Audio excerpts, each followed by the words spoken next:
Folks, Black Star Network is here.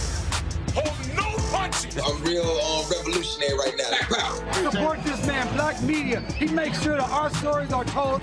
Thank you for being the voice of Black America, Roland. Stay black. I love y'all. All momentum we have now, we have to keep this going. The video looks phenomenal. See, this difference between Black Star Network and Black-owned media and something like CNN. You can't be Black-owned media and be scared. It's time to be smart. Bring your eyeballs home. You dig?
Tuesday, February 7th, 2023, coming up in a special edition of Roland Martin Unfiltered on the Black Star Network. It is the State of the Union for President Joe Biden. He has lagging poll numbers. Even though there are good things happening with the economy, what will he say tonight to convince the American people that he is doing a good job? We'll break these things down. One of the things that he's done is invited the family members who had folks victimized by police violence. We'll talk with retired Sergeant from the LAPD, Cheryl Dorsey, Mark Morial of the National Urban League.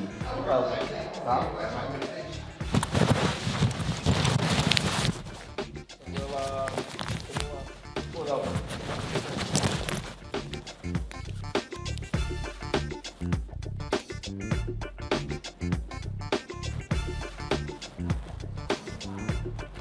Here we go to the promo, and I'll start it over.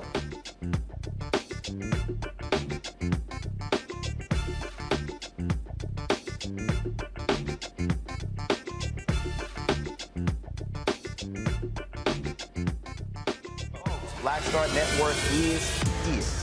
Hold no punches. I'm real revolutionary right now. Black power. Support this man, Black media. He makes sure that our stories are told. Thank you for being the voice of Black America, Roland. Stay black. I love y'all. All momentum we have now, we have to keep this going. The video looks phenomenal. See, there's a difference between Black Star Network and black-owned media and something like CNN. You can't be black-owned media and be scared. It's time to be smart. Bring your eyeballs home.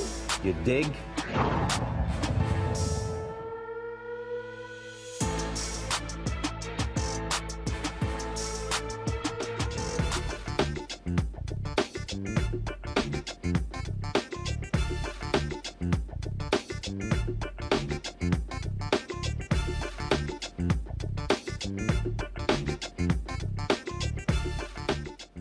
Today is Tuesday, February 7, 2023, for the special edition of Roland Martin Unfiltered on the Black Star Network. It is State of the Union night. President Joe Biden will speak to the country, laying out his priorities for 2023. Look a lot different from last year. Democrats control the Senate. They do not control the House. Republicans do. So the question is, what is he going to say? He has invited the families who've had folks victimized by police violence. But the question is he going to lean in as opposed to do performative politics? We're talking about all of this. Retired LAPD Sergeant Cheryl Dorsey will join us. Mark Morial of the National Urban League. Melanie Campbell from the National Coalition of Black Civic Participation. Got a full slate of panelists who are in studio. We're going to do a full breakdown, giving you the most extensive coverage from a black perspective. What is the state of our union? That's what our focus is right here on Roland Martin Unfiltered on the Black Star Network. It's time to bring the funk. Let's go. He's got it. Whatever the miss, he's on it. Whatever it is, he's got the scoop, the fact, the find. And when it breaks, he's right on time and it's rolling. Best believe he's knowing. Putting it down from sports to news to politics. With entertainment just for kicks, he's rolling. It's on go, roll, roll, y'all. It's Roland Martin, rolling with Roland now. He's funky, he's fresh, he's real, the best, you know he's Roland Martin now.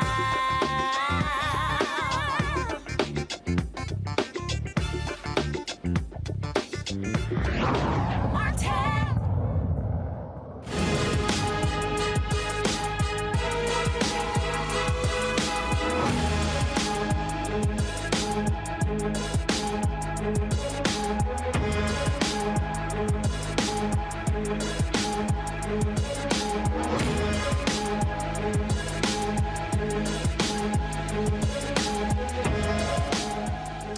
Folks, President Joe Biden will give a State of the Union tonight, his second time as president. It will look a lot different than it did last year when he was speaking in the House chamber. He will not have Nancy Pelosi sitting behind him as Speaker of the House. It will be Kevin McCarthy, who is the Speaker of the House. Republicans now control the House. And so it looks a lot different than last year, which also means Democrats are going to have to do have a different focus when it comes to working with Republicans, being far more bipartisan, because they don't control both chambers of the House. Now, normally what happens on this night. And it used to be the old way. The president would give a speech and they would look at the polling numbers and how did America receive it. The bottom line is a lot of that has changed over the last 10 or so years. The issue President Biden has right now, though, he does have numbers that are very low, below numbers of Donald Trump.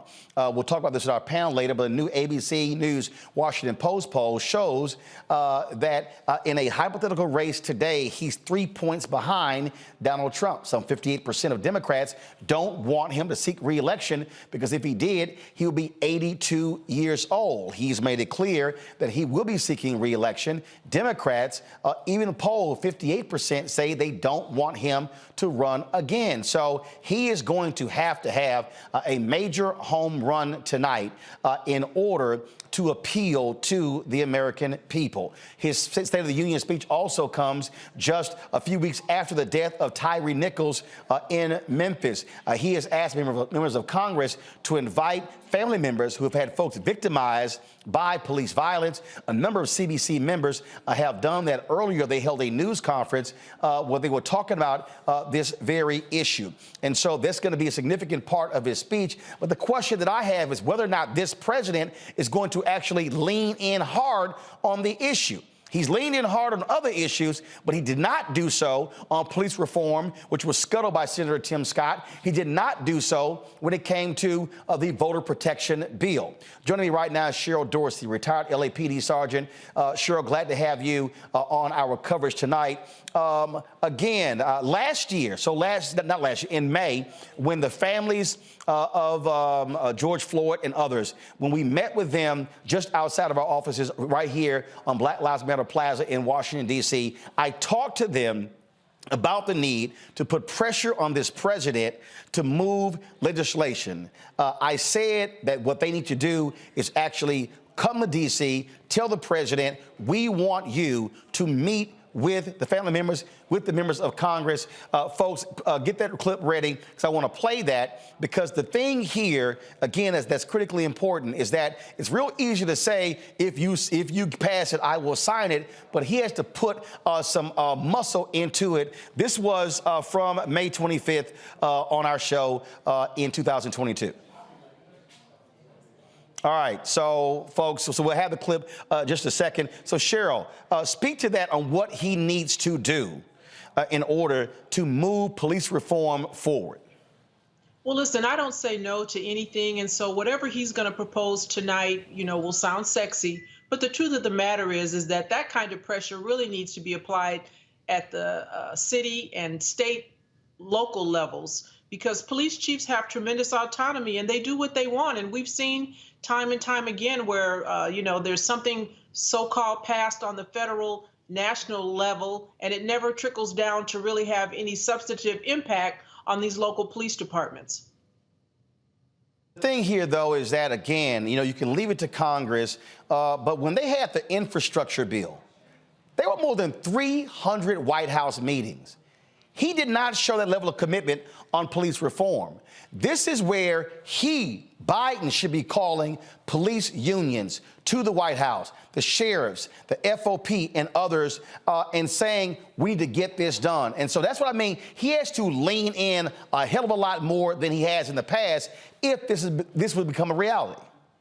Well, listen, he needs to do a whole lot more than that. He needs to call in Sergeant Dorsey and a coalition of law enforcement officers that I'm connected to and have been collaborating with across the nation because they speak very much like I do. And we know for a fact that creating a national registry is not going to do anything to deter bad behavior. Do you think that Chief C.J. Nichols over in Memphis didn't have a list of errant officers? We know that Derek Chauvin had to have been on a list somewhere. He had 27 personnel complaints. So having their name on a list, absent accountability, is really pointless.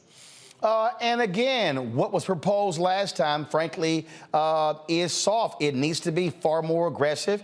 Again, we'll see what he has to say. But the bottom line here is this president, he owes black people. He is not in the White House if it wasn't for black voters in South Carolina. He's not in the White House if black women and black men don't vote in record numbers in Georgia. He's not there in Pennsylvania, in Michigan. And so African Americans are saying, we want to see leadership from President Biden. He must start tonight showing it on this issue. Well, we'll see what happens. We'll see what he says. But we know that he has, folks across the aisle on the Republican side who have already said they don't have an appetite for some of this police reform, particularly if it speaks to ending qualified immunity. And so to that, I say we have a bill here in California, SB 2, which is called the Police Deactivation Act of 2021. And that would certainly go a long way to reforming these police departments, getting officers off and preventing them and precluding them from moving to another agency if they're found guilty of the kinds of actions we saw the officers commit against Tyree Nichols. Mark Moria, President C of the National Urban League, joins us right now. Mark, civil rights leaders have requested to meet the president on this very issue. They've reaffirmed their commitment. Vice President Kamala Harris spoke about that from the funeral of Tyree Nichols. And I'm just going to say it again. President Biden has got to man up on this. Look, I get you don't want to. When he spoke to the U.S. Conference of Mayors, Mark, you're a former mayor of New Orleans. He reiterated, the defunding makes no sense. We need more money for cops. Here's the reality. Democratic mayors, Democratic governors, and Democrats in the House and the Senate have voted to give cops more money. Billions of dollars have gone to law enforcement over the past several years. The reality is none of that has made a difference. Last year, Samuel Simgawe was on our show and said more people were killed by cops last year than any other year on record. This president has got to actually be far more forceful in dealing with Congress to get a real police reform bill done. I agree. And I've agreed for a long time that the president is going to have to be more assertive, more aggressive, and make the case why reforming police and building trust is indispensable to the effort to bring down violence. Roland, Washington sometimes can be out of touch in not understanding that a department that's not trusted by people, that's not accountable to people, will not be effective in preventing violence, not effective in apprehending those who commit violence. So these two issues to me go hand in hand. I think the president made a judgment last time that quiet persuasion amongst members of Congress and the Senate could work. It's clear it did not. And this time we clearly need a much more aggressive Joe Biden. But Sergeant Dorsey made an important point. If we are true about police reform, every mayor, every police chief, every city council, every civil service board will make this job one, because they have enormous powers at the local level, and they should not be immune from the pressure and the outrage as well. Well, and again, when you talk about leaning in, being more forceful, I get, the dance last time, but Democrats controlled the House and the Senate last time. Okay, this is no time to play footsie with Republicans. Okay, he is going to have to put pressure on them as well. And in fact, if the House doesn't pass a bill, that's where blame can actually be placed. But what Democrats should not be doing right now is coming out of the gate soft. He should be proposing a strong bill and say, Republicans, this is what I want to see in the bill, and work from there. Our position as a civil rights leadership, we confected the George Floyd Justice and Police bill.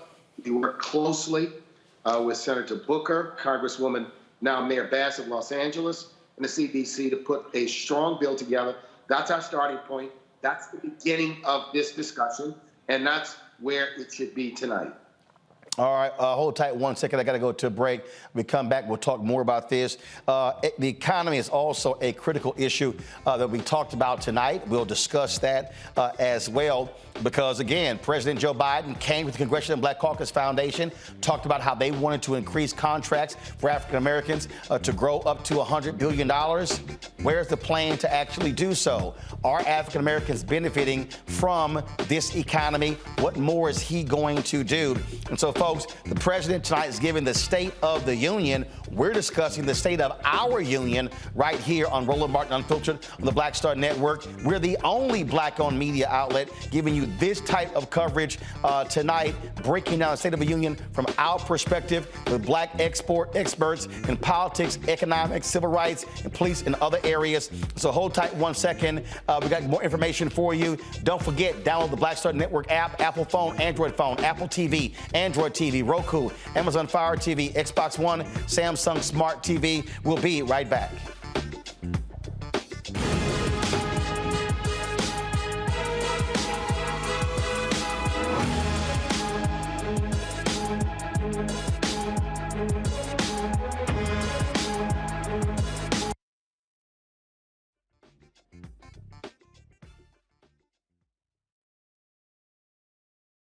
Most people think that these television shows that tell stories about who we are as black men, and then they paint these monolithic portraits of us.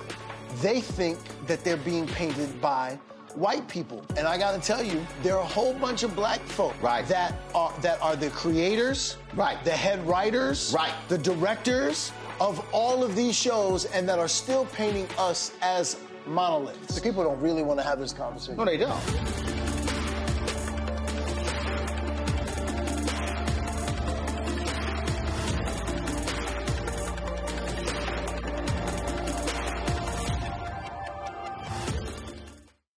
When you talk about blackness and what happens in black culture, we're about covering these things that matter to us, speaking to our issues and concerns. This is a genuine people-powered movement. There's a lot of stuff that we're not getting. You get it, and you spread the word. We wish to plead our own cause.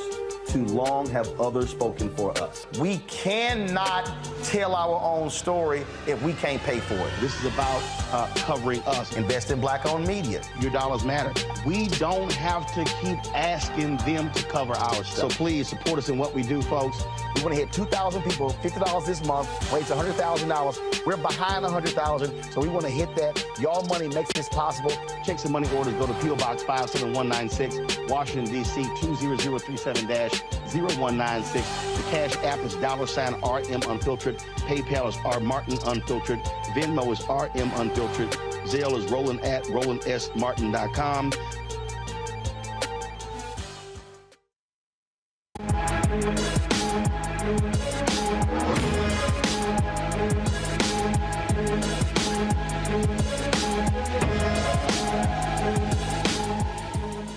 Again, folks, in under an hour, President Joe Biden will go to the Will of Congress where the House of Representatives meets to speak to the joint session of Congress for his second State of the Union address. Again, one of the biggest issues will be police reform that he'll be talking about tonight. Again, family members of those who've been victimized by police violence will actually be in attendance. We were talking, before we looked at the break, we were talking about, again, the amount of money that's being spent on this issue. And Cheryl Dorsey, retired LAPD sergeant, she's with us. Also, Mark Morreale, CEO of the National Urban League. And Cheryl, we're talking about billions. I did a show yesterday called PBD Broadcast, and they were complaining about, oh, Democrats want to defund the police. And I was like, what the hell are y'all talking about? I said, that's utter bullshit when you look at the amount of money that Democrats have been passing. I said, yes, you have a number of members, a few members who talked about defund the police, but they were even trying to complain stating that reallocation of resources is somehow defund the police, when in fact, that's exactly what you need. You need a reallocation of resources. You need to be shifting money to mental illness. There are far too many cops who are encountering people who are having mental breakdowns and they're ending up dead. I don't understand why people can't rationalize that and say you can't just keep sending cops out for everything in this society. You've got to be able to figure out different ways to deal with the general public and not always have a police interaction. Certainly that's part of the problem, but here's the rub with that, is that when someone other than a police officer comes, or when someone calls and says that the individual who's in crisis is violent, or they're armed, they're going to send the police. And so if you understand that the police are going to come, you want to make sure that those who come are well trained, they have the right temperament and the skill set and the patience, empathy, compassion, whatever adjective you want to use to deal with these people. Because if they're violent, as in Keenan Anderson and a couple of others, Oscar Sanchez here in Los Angeles, we had 3 uses of force that ended in death here in the first part of January, because these people were violent and some of them were armed. So training is key, right temperament is important. And Mark, that's why you also, I believe, you have to have someone who also is sent to these calls whose instinct is not to grab a gun or a taser. Somebody who can understand de-escalation, being able to calm someone down in a situation like that. And that, to me, has been part of the issue here. We've just simply had too many people who have been dying at the hands of cops. And so that's part of the issue. And so it's crazy how you have individuals on the right who somehow can't handle this notion of how do we reimagine policing in 2023. So, well, Roland, the Washington, D.C. Police Department did an analysis of the substantial body of 911 calls over a period of time and went back to determine what portion of those calls required a police response versus the response of another agency. And they found something interesting, and that was a large number would have been better served with a response by another agency. Now, apropos to what Cheryl says, I advocate for certain types of calls what I call a dual role, where the police role and a mental crisis unit roles, and the minute it is determined that no one's life is threatened, the police would leave and turn the site or scene over to the mental health professional. We can do better than we are doing now is absolutely the point. Many police officers do not want and are not trained to confront those that may be on the street, unhoused, those who may have mental illness. They do not feel qualified, but they get called to respond. And so there's got to be other systems in place in order to do that. The second thing I will attest to is that we need investments in youth programs, in summer jobs, in interventions among young people, if we are true about this effort to combat violence in our communities. And my experience in New Orleans in the 1990s and the early 2000s was that these investments in youth played a big role in the 60 to 70% reduction in violent crime we played, in addition to our police reforms. So it's a false debate that it's either or. It is really a requirement that you do smart and effective law enforcement and smart and effective interventions. The Biden administration gave American cities a large amount of unrestricted cash. They could spend it on policing. They could spend it on, if you will, mental health. They could spend it on anything. Now, it wasn't recurring money, but the Biden administration said to mayors and local government, we'll give you some resources because you've been impacted by Katrina to use as you see fit. I would like to see the provide to America's mayors and cities more unrestricted money that they could use. Now, there ought to be limitations on how they can use it to some extent, but that gives them the resources they need to invest in mental health, in other interventions, in youth programs, and the like. And so sometimes Washington is rarefied air. People are up here discussing things.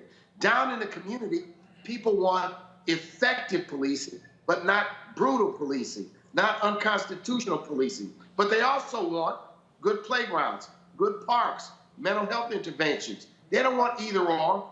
They want both and in communities. And this is really what I hear when I travel to Cincinnati, Chicago, Atlanta, New Orleans, Philadelphia, Omaha. And I talk to people in the communities who are impacted by all of the quality of life issues we're discussing tonight. See, sure, that's what amazes me when we have this conversation about crime in this country. The automatic reaction to so many people is, let's just shovel more money to the police. Here's the whole deal. There are some cities where literally half of the city's budget is going to police and fire. I mean, half. If you're talking about how do you deal with crime, how do you lower crime, the answer is not always more money in the cops. You have to confront what I keep saying is what is the undercurrent of crime? What creates that? What are the situations in our society? And too many political leaders don't want to deal with economics, don't want to deal with education, don't want to deal with living conditions, all that sort of stuff. All of those factors play a role in what's happening in crime. And this is real simple. Go to a neighborhood where you don't see lots of crime. You know what you're likely going to see? Homeowners. You're going to see clean streets. You're going to see a number of things. And that, to me, I think is where this country fails. The option always is, oh, let's just shovel out more billions to police. That's not always the answer to dealing with crime in America. I think we need to get back to community-based policing. I think it was a model that worked. I certainly was deeply entrenched in that on the LAPD. And when you have officers who, let's face it, they're not going to be living in the community, but certainly if they could relate to the community, if I know you and you know me, we have a relationship and rapport, perhaps when things go sideways and someone who's familiar with a family and a loved one who's in crisis, let's say, the outcome could be very different as opposed to, what many believe is just an occupying force of folks who want to come in and, do what we refer to as beat and release. And that right there, Mark, again, that idea, beat and release, cannot be the dominant thing that happens in this country. And again, I just think as what we're seeing play out, Mark, and again, is really playing out all the time. There's always this natural reaction from people to just go, oh, again, throw more money at the police. We have to be thinking holistically. And this is where activists have to put the level of pressure on this White House, on this Congress to say, don't leave out communities when you're talking about dealing with crime in this country. We know that scare tactics have always been used, unfortunately, and that's what caused people to have fear. I'll say this. The issue is not more policing, it's effective policing, productive policing, constitutional policing. But right now, I'll tell you, one thing we haven't discussed is many big city departments have huge vacancies. They can't fill the position they have. So they can't even make a case in some instances for more money because they have vacancies that not filled. Cheryl is right, Sergeant Dorsey is right. It's the philosophy of community policing, preventive policing, proactive policing. But I will say this again, and you have said it time and time again, we can't solve the problem with a law enforcement only approach. It is going to require the quality of life issues, addressing the root causes, making attacks on poverty, improving housing, investing in youth, mental health, and the like. We have to do all of it. Comprehensive strategies in the 90s is what made my beloved hometown safe on my watch as mayor. And when they undid the comprehensive policies after I left, the city retrenched. And so you want a case example of what comprehensive policies will do, police reform plus community interventions and investments. I'll show you what we were able to do in New Orleans, and there are other examples. And I'll show you what happens when you undo it, you have retrenchment. So I simply say, let us invest in all of the above. On an overall basis, cities have been underinvested in, except that the Biden administration has done more to invest in cities and school districts and transit authorities than any administration in recent history. Cheryl, about 30 seconds here on that particular point that Mark made there about the vacancies. Guess what? There's a whole bunch of cops also been retiring because they don't like the accountability that's being instituted as well. Well, listen, if, police chiefs had an appetite to hire folks who look like me, there'd be more of us out there. And we know from the Memphis 5 that just having black officers isn't enough. You've got to have the right. So I'd like to be a recruitment tool. And for the young people who hear FTP in the House, Be the change that you want on that police department. Get on there. Be the one who stops officers from beating somebody who looks like you, sitting on the neck of someone who looks like you. We've got to be on these departments to make that change. All right, Cheryl Dorsey, Mark Morial, we really appreciate both of you for joining us. Thanks a lot. Thanks, Cheryl. All right, folks, got to go to a break. We come back. We'll talk with our panel assembled here about the president's speech, what they want to hear and talk about as it relates to African Americans. You're watching Roland Martin Unfiltered, our special coverage of President Joe Biden's State of the Union address right here on the Black Star Network.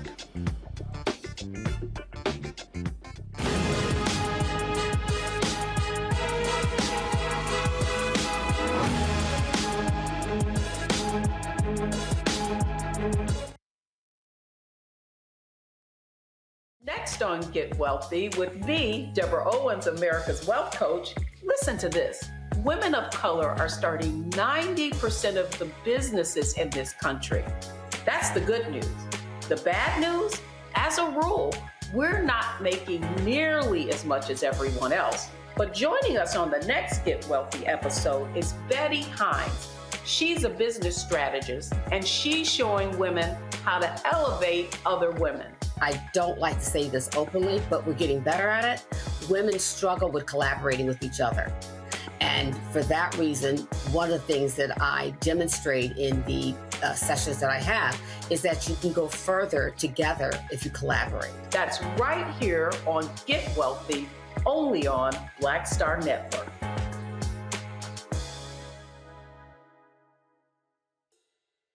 Next on the Black Table with me, Greg Carr.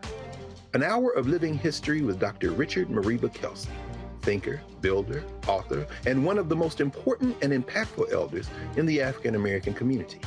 He reflects on his full and rich life and shares his incomparable wisdom about our past, present, and future. African genius is saying that my uncle was a genius, my brother was a genius, my neighbor was a genius. I think we ought to drill that in ourselves and move ahead rather than believing that I got it. That's next on the Black Table, here on the Black Star Network.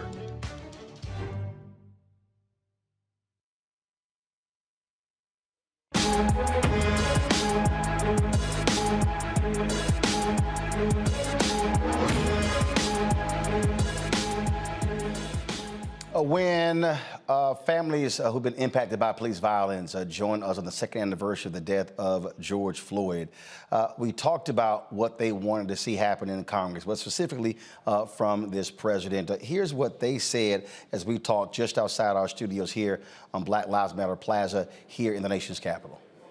Booker talked to Senator Coons at the White House. What I said to both of them is, look, the election is in November. I said, there's nothing that precludes the Senate from taking this up again and trying to actually pass it.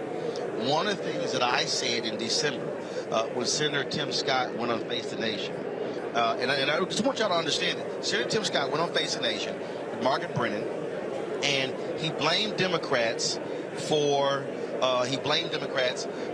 in his mind, trying to defund the police by tying changes in law to them receiving funding.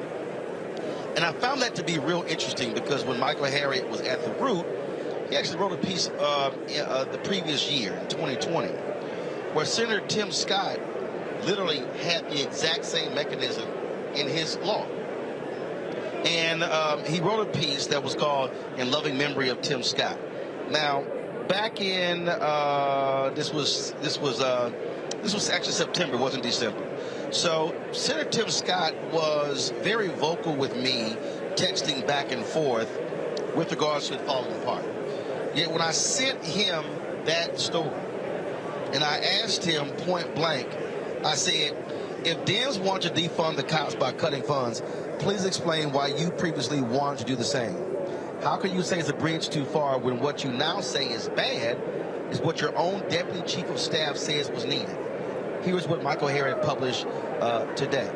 And I asked him that question on September 30th, on October 27th, on January 19th. The very same thing. I even said, Senator Scott, it's been 2.5 months since I asked you to explain the difference between what you accused Dems of doing on the Floyd bill what you proposed last year.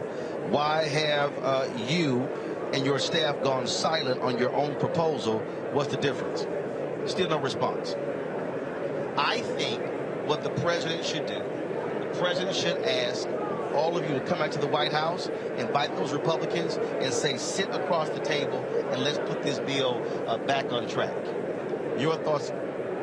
If I could just jump in, and I agree with you, because we met with Senator Scott and we met with Senator Graham, and we sat across the table from them, and, you know, they misled us. You know, they told us that we're going to get something done. And when it fell apart, we got a call from Senator Booker, you know, to express his disappointment, but we didn't get a call from Senator Scott. We didn't, I mean, I called the office and, you know, they told me, oh, he's busy right now. I said, I don't care if he's busy. He made promises to us, and he did not keep those promises. And so he's doing what's politically expedient. And he said, hey, it's just dead, it's just dead. And what we expressed to him, Alyssa and I, we told him our brothers are dead. That's what's dead, and we are tired of you playing politics with our you know, with our loved ones. We are tired of you negotiating if we live or die. And so we haven't heard from him either since that meeting and since it died. And so it's really disingenuous, it's disappointing, and it's unfortunate. But again, I think you're right. We need to get back to the table and figure out how we make this work before the midterms. I agree. I was going to actually say, you know, the same thing that Tiffany just said. One of the things that I like to really touch on is that everyone's had a past nightmares, you know, and first to come to the White House and always get a Band-Aid, you know, that's unfortunate for us because we're going right back and we're going through the same things over and over again. And at this point, we're just asking for closure. And one step ahead will be asking George Bush to step aside. Right. I just really think, again, if the White House doesn't demand it, I just personally think that that's something that the families should say to this president. Call that meeting at the White House. Ask them to come to the White House and then see if they actually show up. You've got people, Senator Scott's running for re-election. You got other people running for re-election. And you're right, he made all those promises, and the Republicans kept saying, and I heard Senator Lindsey Graham say, we are going to get this done. And they didn't. Bill. We want you to look at everything that we're asking you to do, because it's protecting our children, our children's children. This is our future. And so we're just fed up, and we're just asking for some type of closure. And I will say, I was able to speak with the brother of Walter Scott, Anthony Scott, who was very disappointed out of South Carolina with Senator Scott, who, you know, said that he was going to get this done. And so, you know, we do need to, you know, hold him accountable for his lack of action and his lack of disrespect to the families. He could have at least had the common courtesy to say, hey, this is where we are and this is why. But you went and you lied and said that it was the Dems' fault and that the Dems can't have everything they want. Again, this is not about politics. This is about if we live or die. And so... So that fell apart in September, and none of you heard from Senator Tim Scott or Senator Lindsey Graham of the Republicans. No, and that same weekend, I ran into Senator Manchin and, you know, tied him down, and I said, hey, what do you think about this? He told me he would go and meet with them and that he believed that this should happen, and hadn't heard from him either. All right, folks. Again, a lot we're going to be covering tonight. We've got what I call the blackest panel out here. Trust me, you're not going to see. Really, Anthony, just going to walk right in front of the camera? Just like, you know, we live TV right now, Anthony. So like the camera, you just walk right in front of it, Anthony. I mean, it's like live TV, you just walk right front. Yeah, we got 10 TVs in here, and you can't figure out not to walk in front of that camera. All right, y'all. Again, we got more black people in our set that you're going to see on CNN, MSNBC, Fox News, ABC, CBS, NBC combined tonight. So don't even waste y'all time talking to the rest of them. Let me introduce y'all to our panel right now, folks. A. Scott Bolden, attorney here in D.C. We got Dr. Greg Carr, Department of Afro-American Studies, Howard University. We got Dr. Amakongo Demina, professorial lecturer, School of International Service, American University. Erica Savage, of course, founder and host of the Reframe Brain podcast. Reese Colbert, host of the Reese Colbert Show, Sirius XM. Lauren Victoria Burke, Black Press USA. Dr. Bill Spriggs, statistics economist, Howard University. Tamia Booker, founder and managing director of T. Booker Strategies. Also, Deanna Bass-Williams, co-host policy and pound cake partner, Bass Public Affairs. Can you actually make pound cake? My mama can. I asked you about your mom. See, that's trifling when you ask somebody, can you make pound cake? Since you want to actually name some pound cake and you can't make no pound cake. She got access to pound No, that wasn't the question. Is that Republican spin? My mama can make pound cake? That is not Republican spin, is in fact the truth. My mama can make pound cake. But I asked, can you make some pound cake? The point is that my mama makes the best pound cake. Is your mama the co-host of Policy and Pound Cake? She's the executive producer of Policy and Yeah, but is she on the air? She doesn't need to be on the Oh, here we go. Look at that. Okay, what you saying is you ain't going near that kitchen. That's all. We know what you bringing with Thanksgiving: plates and knives and forks. We know that's what it is. Anybody else who can make pound cake? Anybody? Not me, that's for sure. Anybody? Damn, what the hell kind of group is this? Back to my mother. Back to my mother. My mother. Why is it? How y'all saying your mamas can make? Yeah. Damn. Okay. Hell yes. Hell yes. Been baking since I was 7, cooking since I was 8. And we know you only time you walk by the kitchen is to eat. that she can burn. Yes, she can. Let me say it again. Let me say it again. Mama had a cake business. We were baking at 7, cooking at 8. You better ask somebody. Your little ass got too damn tight over there. Don't get me started. Don't get me started. That's right. You ain't gonna hit. No, you ain't had me. Yeah, see, that's right. A Kappa ain't never got an alpha. All right, that don't even work. All right, Court. Yeah, y'all ain't gonna hear no pound cake on CNN. You know, ain't no flavor over there. No flavor over there. All right, so here's the deal. We come back. We're gonna talk about what our parents want to hear tonight, specifically about black folks. All right, this is called the State of Our Union. If y'all want to hear what the white folks talk about, turn somebody else. We here to talk about black people and what our concerns are. So we'll do that when we come back. Don't forget, download the Black Star Network app, Apple phone, Android phone, Apple TV, Android TV, Roku, Amazon Fire TV, Xbox One, Samsung Smart TV. Support our Bring the Funk fan club. So check in money orders. P.O. Box 57196, Washington, D.C., 20037-0196. Cash App, $RM Unfiltered, PayPal, R Martin Unfiltered, Venmo is RM Unfiltered, Zelle is RolandSMartin.com, Roland at RolandMartinUnfiltered.com, and be sure to get a copy of my book, White Fear, How the Browning of America is Making White Folks Lose Their Minds. And Lord, they've been losing their minds a whole lot, including some of the fools sitting in the chamber tonight who supported the folks on January 6th. Get the book, Amazon, Barnes & Noble, Target, bookstores everywhere. Download a copy on Audible as well. And don't forget, vote for us for the NAACP Image Award Outstanding News Special with the only black-owned media company nominated. Really? Vote.naacpimageawards.net.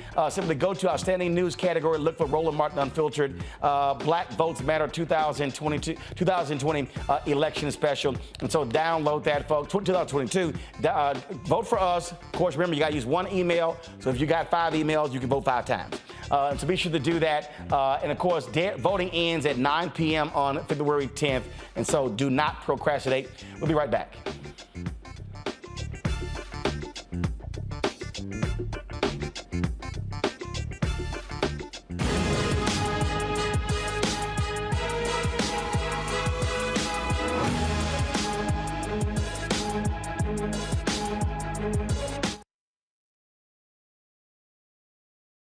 Hatred on the streets, a horrific scene, a white nationalist rally that descended into deadly violence. White people are losing their damn minds. As an angry pro-Trump mob storms the U.S. Capitol, we've seen shooting. We're about to see the rise of what I call white minority resistance. We have seen white folks in this country who simply cannot tolerate black folks voting. I think what we're seeing is the inevitable result of violent denial. This is part of American history. Every time that people of color have made progress, whether real or symbolic, there has been what Carol Anderson at Emory University calls white rage, as a backlash. This is the rise of the Proud Boys and the Boogaloo Boys. America, there's going to be more of this. Here's all the Proud Boys, guys. This country is getting increasingly racist in its behaviors and its attitudes because of the fear of white people. The fear that they're taking our jobs, they're taking our resources, they're taking our women. This is white fear.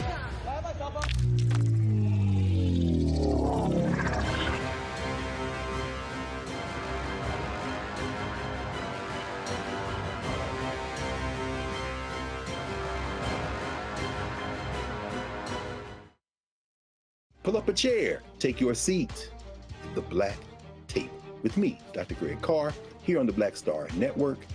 Every week, we'll take a deeper dive into the world we're living in. Join the conversation only on the Black Star Network.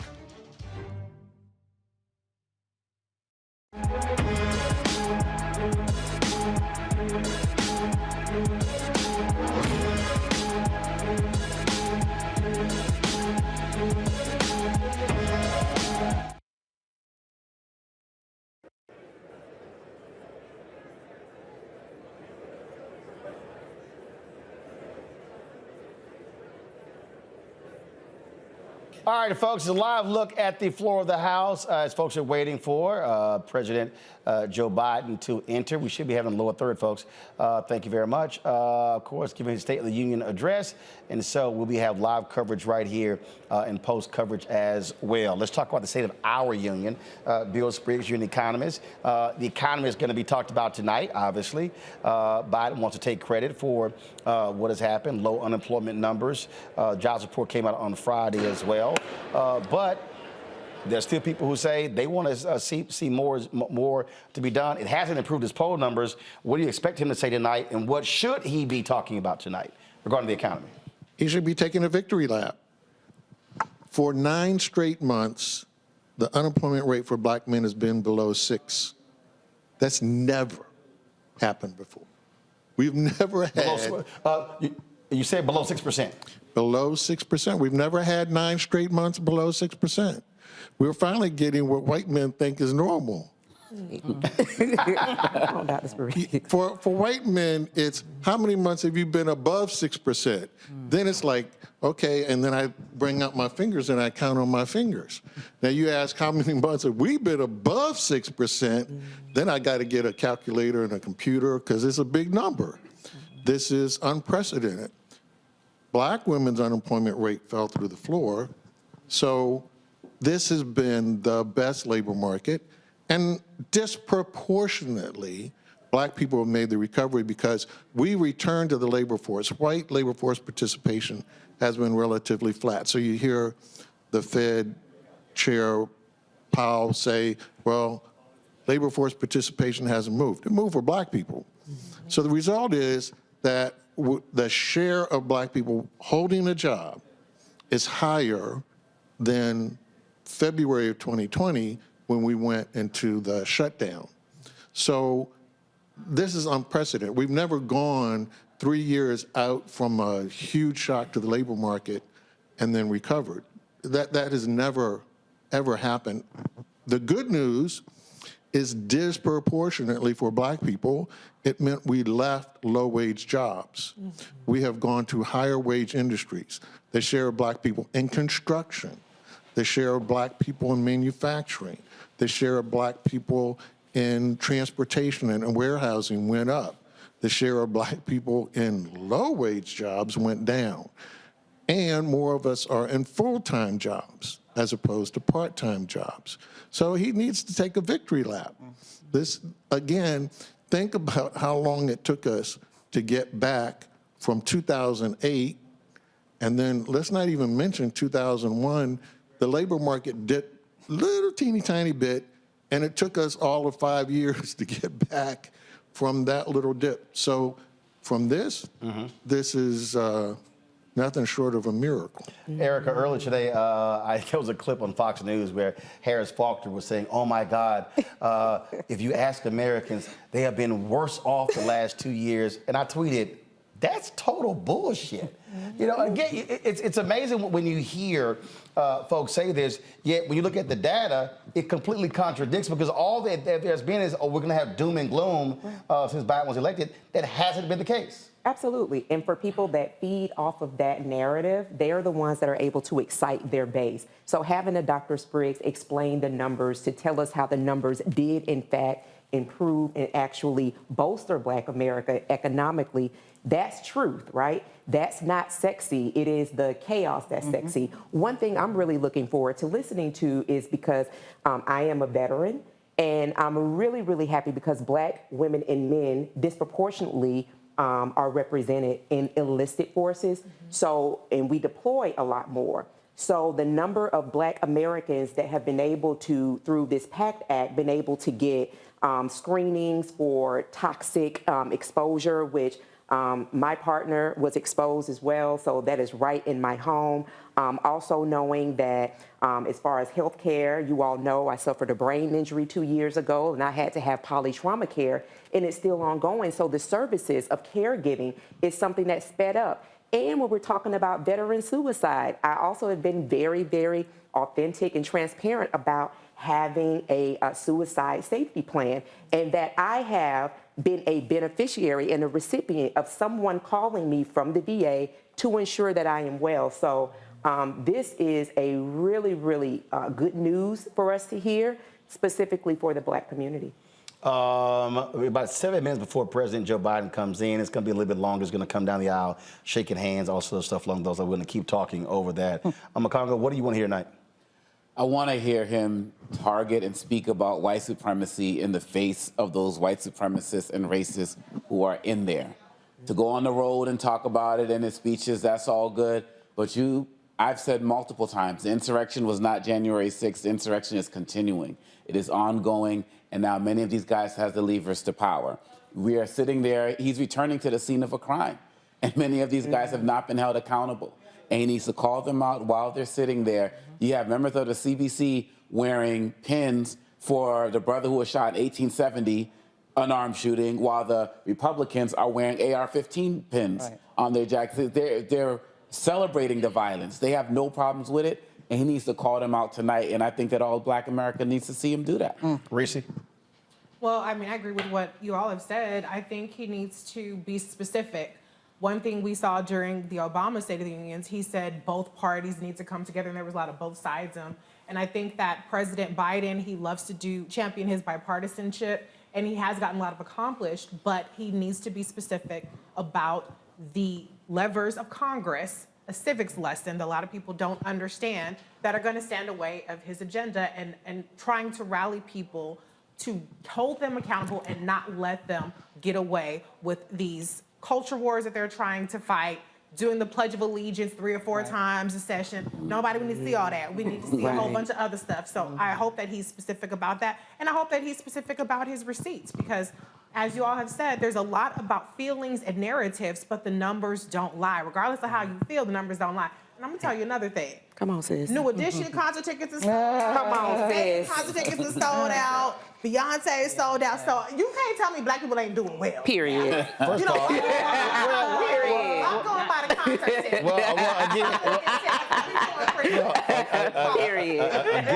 First of all, some Black people. Not everybody, but a lot more of us. Let me say that. And they're going to be going broke trying to get Beyonce tickets. Long Victoria Burke, to Amakongo's point, pull up my iPad, please. This was one of the January 6th insurrectionists, actually the Speaker Pro Tem, Marjorie Taylor Greene. This shows you right here. One of the folks who is hitched her wagon to Kevin McCarthy. We can't forget what happened January 6th. What do you want to hear tonight? I want to hear specificity. I want to hear specific policy. I don't want performative. There's going to be a lot of performative. They have the relatives, obviously, of the victims of police violence in the gallery. That's great. That's wonderful. But what are we doing? Are we moving George Floyd? Are we not moving George Floyd? Are we talking about that? We're like in this cycle of on and on, the next George Floyd incident. Now we get another one. We go another 2 years.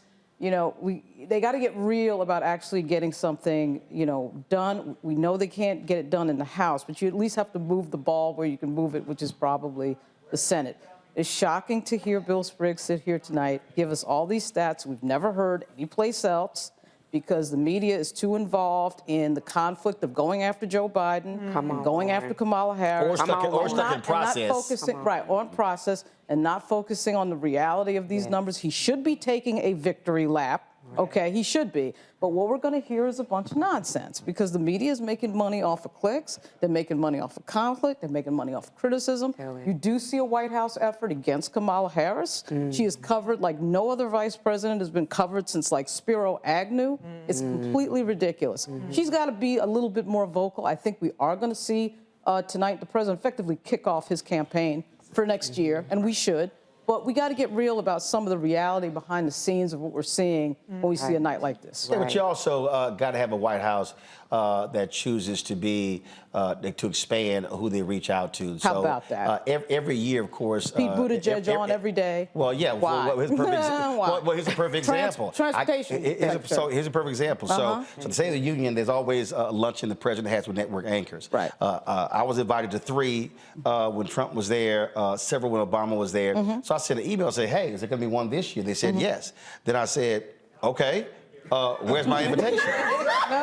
and then when I get back, black-owned media is going to be represented. We're going to have more of these. I said, y'all ain't answered my question. Then I said, let me be real clear. There's not a single black-owned media outlet that does more live hours of news a day than we do. We have the only black-owned news and information 24-hour streaming channel. I said, not The Griot, not Essence, not Blavy, not Black Enterprise, not Urban One, not any of them. And so then folks go silent. And then I email, so I get a problem. I email Erica Lowe, who handles black media. Then I email Karine Jean-Pierre, the press secretary. No response. And it reminded them both, there's only one of us nominated for an Image Award. And who's in the category? ABC News, OWN, PBS, us. So I'm like, who the hell did y'all invite? Again, this is part of the issue. This is part of the problem, that they don't, who they reach out to. Well, they like stenography. Yeah, real is stenography. Well, and see, they don't want any criticism. They don't want any question. You can't have that. You can't have both ways. Well, guess what?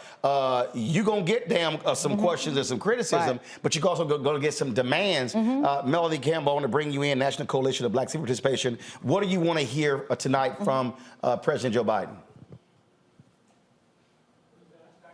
A lot of it tonight, just listening to you all. But one of the things that we want to hear, he says he's going to talk about unfinished business, right? You got 2 years that went through. Now we have 2 more years. So we want to hear about, yes, police reform. We want to hear about voting rights, right? All of it ties back. And we've not left that as a key priority for Black America. And so there's no rights, there's no freedoms. There's no economic platform that's going to sustain if we continue to erode around voting. So we want to hear about that. Obviously, we want to continue to hear about issues around reproductive justice and reproductive rights. And it's so good to see my brother Bill and everybody there. I wish I could be in the room with y'all.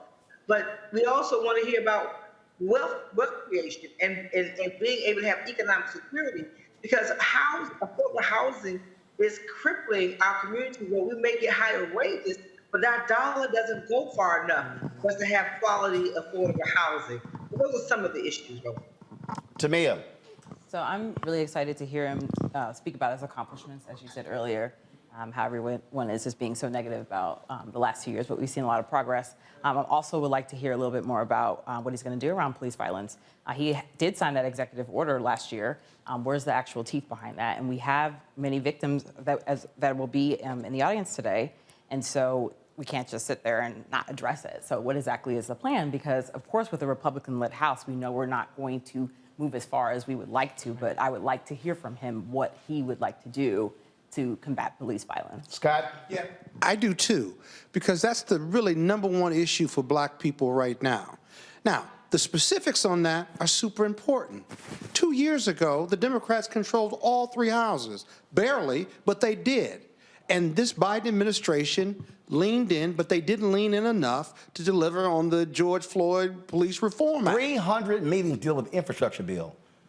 I don't think it was 30. Those are race-neutral issues. I said, but I don't think it was 30 dealing with police reform. Not at all, because it's not a priority for the Democratic Party. They speak to it, right? But how does it manifest itself? And so tonight, where he controls 2 houses now, not 3, he better have a better plan than he did when he controlled all 3 houses, or it's never going to happen. He's going to have the family there. They had the funeral and what have you. Sharpton did the eulogy and what have you, and then time goes on. Right now, somewhere in America, there's a police officer beating a young black or brown man, a young black or brown woman, right now. Tick-tock, tick-tock, tick-tock. And he's giving a State of the Union speech, and he only controls 2 houses. And he's going to be calling those families, if he calls them and says, we did our best, but, we couldn't bring any Republicans over. You controlled all 3 houses, and you wouldn't do enough with Manchin and Sinema to get that done, because this is a black issue, or as people believe it's a black issue. Well, you can't invest in black issues, in their opinion, and have a successful legislative agenda. Yes, you can. You can do infrastructure, you can do anti-inflation, you can do all the things that are important, but when it comes to the Negro problem in America and getting beat, right, it just didn't make the cut. And that's the problem with this administration. Secondly, communicating their successes. 60% of the people believe that the Biden administration hadn't done anything. They've done more than most administrations in the history of this country, right? So whose fault is it if I don't know what you've accomplished? It's your fault, Mr. President, not mine. I'm a voter. I'm a super voter, right? How come I don't know all the legislative accomplishments you've done so when the pollsters call me, I can tell them, I think you've made a difference in my life? Deanna. Thanks. I think I'm very excited to hear our economists share these numbers. For me, I do want to know, I want to better understand from the president, as he takes his victory lap, why do we still feel like we are paying, $7 a carton for eggs? Why do we feel like we're in the, it feels very tight these days, and I know that a lot of people are buying the nice tickets to this and that, but what are we saving? Like, it doesn't feel like Americans are being able to save. It feels like we're still in a rut. And I know that when the Trump administration touted their numbers and their, record African-American unemployment, that we also said that it didn't feel like those things were happening. So as we, I just want to know, I want to be able to hear from the president specifics about why does it still feel like we're in a crunch, but I also will say, clearly I'm the elephant in the room, right? So I want to hear from the president how he will make the case to his party that he should be their nominee. I feel like this is more for, we're a divided nation, and so he's not going to win over Republicans, let's be real. I think for me, I want to see how he's going to win over Democrats, the large majority who are saying that they don't want him to be their nominee. That's really what I'm looking for. Greg Carr? Yeah, well, I hope the nut fringe was frisked before he came into the room since and he's coming in now. I would expect him, this is when the re-election kicks off. I would love to go for the low-hanging fruit. Like Lauren said, this is political theater. So I would say, hey, man, 29 rounds of federal judges have been appointed, 154, and one of them's here tonight. Please take a bow. Ketanji Brown, Jack. Put it in their face, because see, them nuts may go off like loaded bombs. When you see, they're going to get mad. Lauren Boebert may start shouting. You need to dramatize the fact, while y'all talking about me not shooting down balloons, when exactly would you all have let that 2,000 pounds of payload fall? We waited till they got to the sea. And by the way, the biggest threat to internal security in the United States of America is if we don't raise the debt ceiling. China holds a lot of those bonds, right? I would draw the bright line between the common enemies of our humanity in that chamber and the rest of us. And Tyree Nelson people are there. You say, hey, we couldn't get it done. We had people on our side who were obstructionists. But I want to thank those of you who did get certain things done, like the infrastructure bill, like the Inflation Reduction Act. And I want to point out that the people of Jackson, Mississippi, gonna get their pipes fixed as long as we understand that our common humanity is bigger than the things that divide us. In other words, I would make them own their nut fringe, whether he runs or not tonight. Well, I doubt he's going to do that. But this is a live video. Audio up, please. This is live video of President Joe Biden entering the House chamber. You see it? Audio up, please. So, of course, you know how it normally happens. Of course, folks standing along the aisle greeting him. Behind him, of course, is Senate Majority Leader Chuck Schumer. You see Frederica Wilson there as well. You don't see her in her customary hat. The reason you don't, because the Republicans changed the rules outlawing the wearing of hats on the floor. Remember, Congressman Jamie Raskin told him he's battling cancer, and he told them he will defy their rules because he's been wearing a hat because he's wearing cancer. And they even wanted him to remove it. He said absolutely not. So that's why you couldn't see there. You see President Biden there greeting several of the Supreme Court justices who are there, including Chief Justice John Roberts. If we see the shot, we'll see who else is there. Is Clarence there? Alito? Gotcha.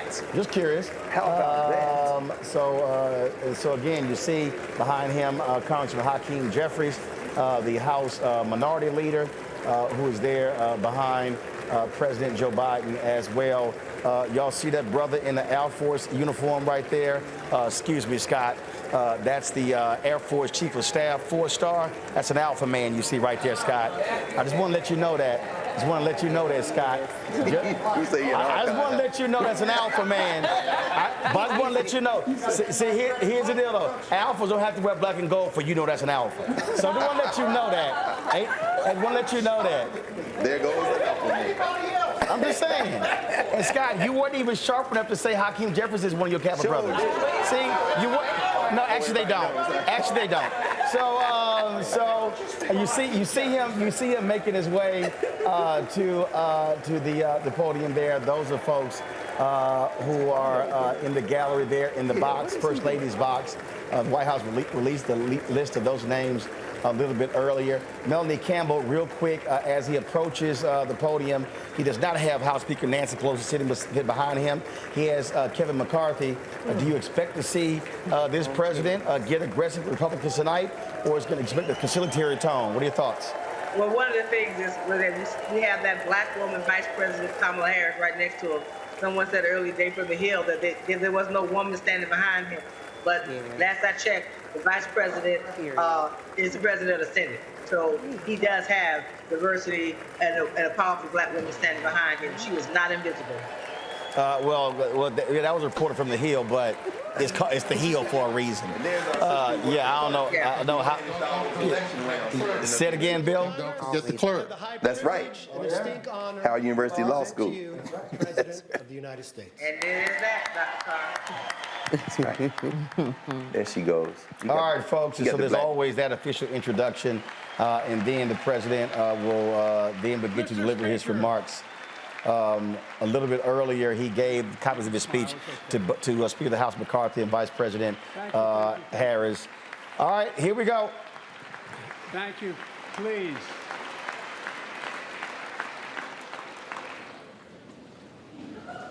Mr. Speaker, Madam Vice President, our First Lady and Second Gentleman, good to see you guys up there. Members of Congress.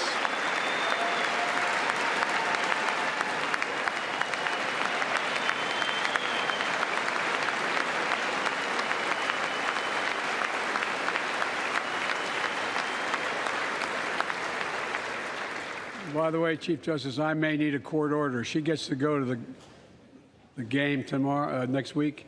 I have to stay home. Got to work something out here. Members of the Cabinet, leaders of our military, Chief Justice, Associate Justice, and retired Justice of the Supreme Court, and to you, my fellow Americans. You know, I start tonight by congratulating the 118th Congress and the new Speaker of the House, Kevin McCarthy.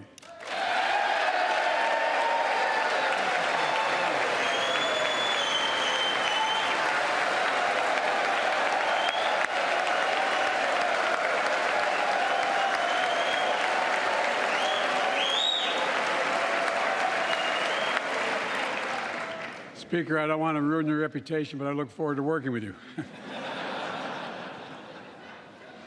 And I want to congratulate the new leader of the House Democrats, the first African-American minority leader in history, Hakeem Jeffries.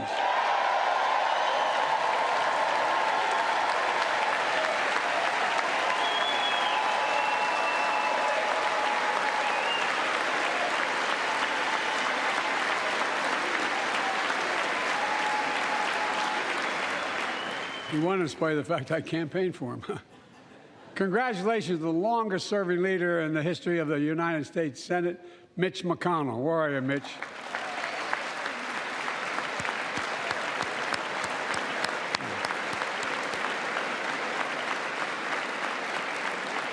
And congratulations to Chuck Schumer, another, another term as Senate Minority Leader. I think you, only this time you have a slightly bigger majority, Mr. Leader. You're the majority leader. About that much bigger? Yeah, well, I tell you what. I want to give special recognition to someone who I think is going to be considered the greatest speaker in the history of the House of Representatives, Nancy Pelosi.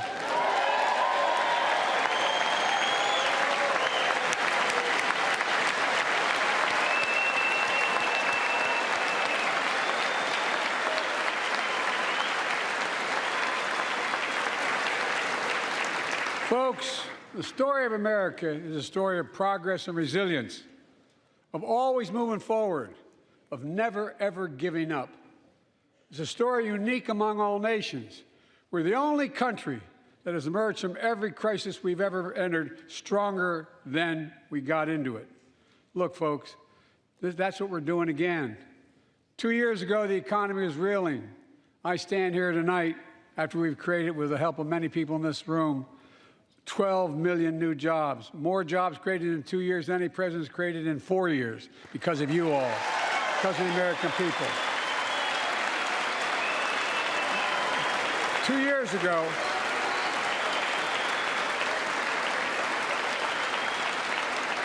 and 2 years ago, COVID had shut down, our businesses were closed, our schools were robbed of so much, and today, COVID no longer controls our lives. And 2 years ago, democracy faced its greatest threat since the Civil War, and today, though bruised, our democracy remains unbowed and unbroken.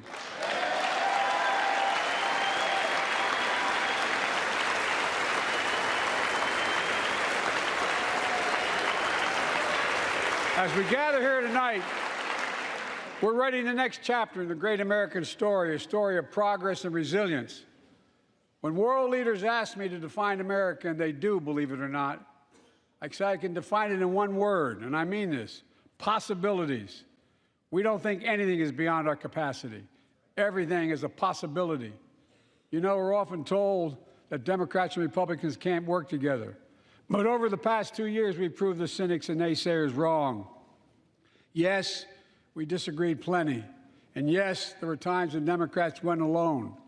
But time and again, Democrats and Republicans came together to defend a stronger and safer Europe. It came together to pass once in a generation infrastructure law, building bridges connecting our nation and our people. We came together to pass the most significant law ever, helping victims exposed to toxic burn pits. And in fact,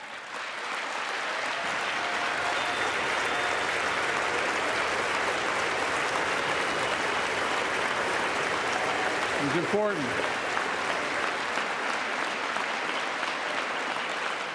And in fact, I signed over 300 bipartisan pieces of legislation since becoming president, from reauthorizing the Violence Against Women Act, the Electoral Count Reform Act, the Respect for Marriage Act that protects the right to marry the person you love. And to my Republican friends, if we could work together the last Congress, there's no reason we can't work together and find consensus on important things in this Congress as well. I think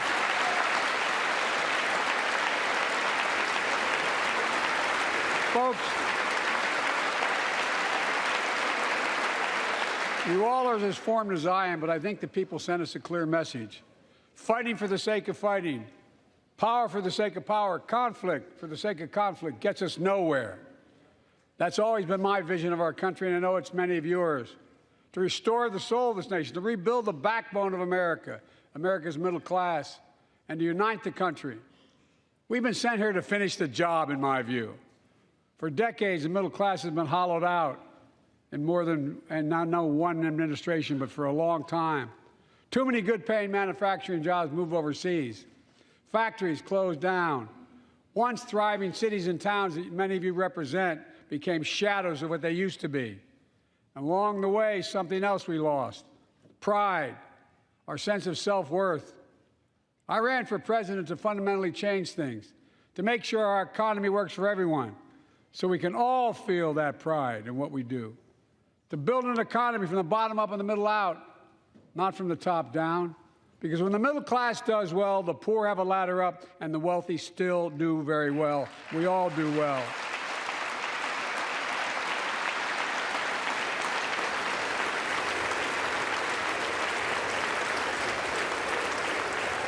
I know a lot of you always kid me for always quoting my dad, but my dad used to say, Joey, a job's about a lot more than a paycheck. He really would say this. It's about a lot more than a paycheck. It's about your dignity. It's about respect. It's about being able to look your kid in the eye and say, honey, it's going to be okay, and mean it. Well, folks, so let's look at the results. We're not finished yet by any stretch of the imagination, but unemployment rate is at 3.4%, a 50-year low. A near record unemployment. Near record unemployment for Black and Hispanic workers. We've already created, with your help, 800,000 good-paying manufacturing jobs, the fastest growth in 40 years. And where is it written? Where is it written that America can't lead the world in manufacturing? And I don't know where that's written. For too many decades, we imported projects and exported jobs. Now, thanks to what you've all done, we're exporting American products and creating American jobs. Folks,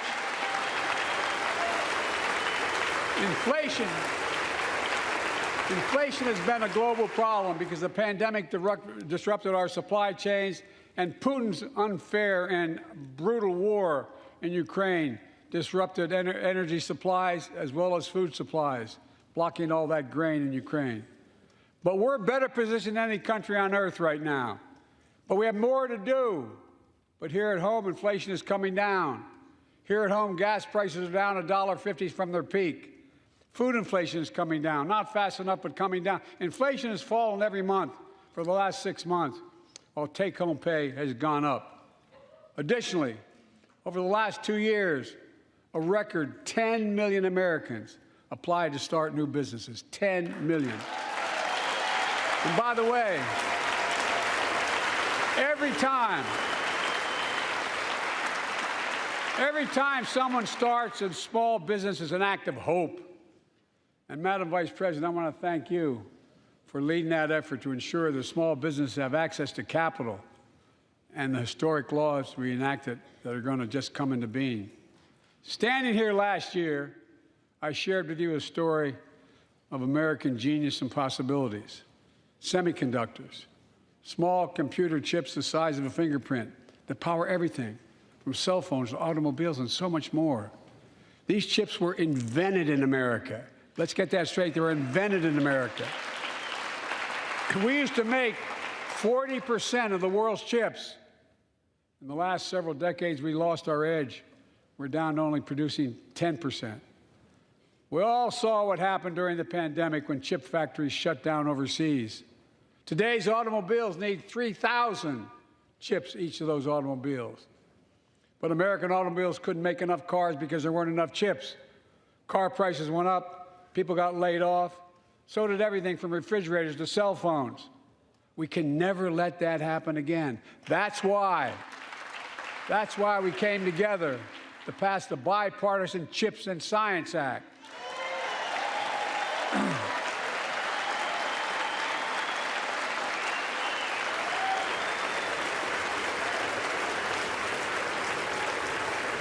Folks,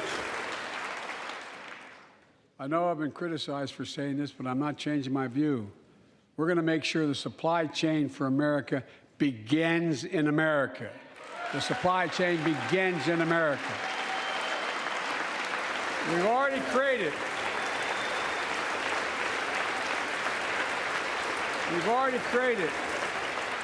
800,000 new manufacturing jobs without this law, before the law kicks in.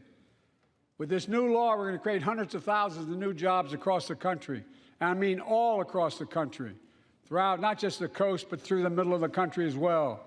That's going to come from companies that have announced more than $300 billion in investment in American manufacturing over the next few years.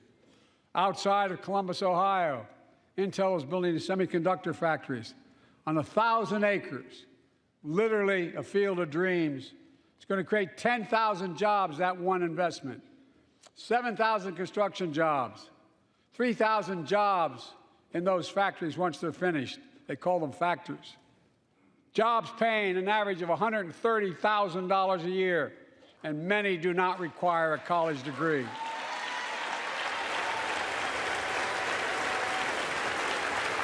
Jobs.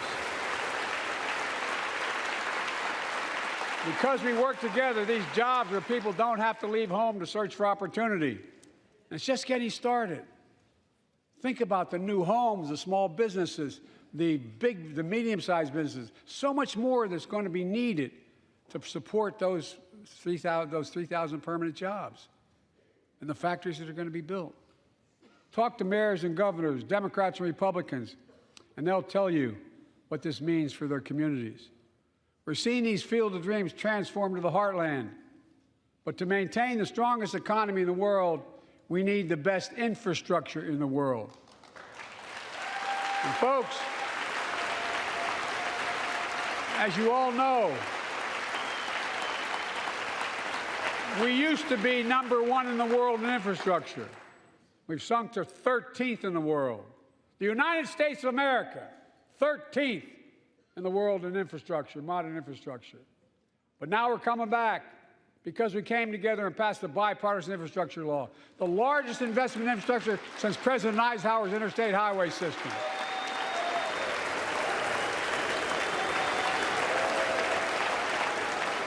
And folks,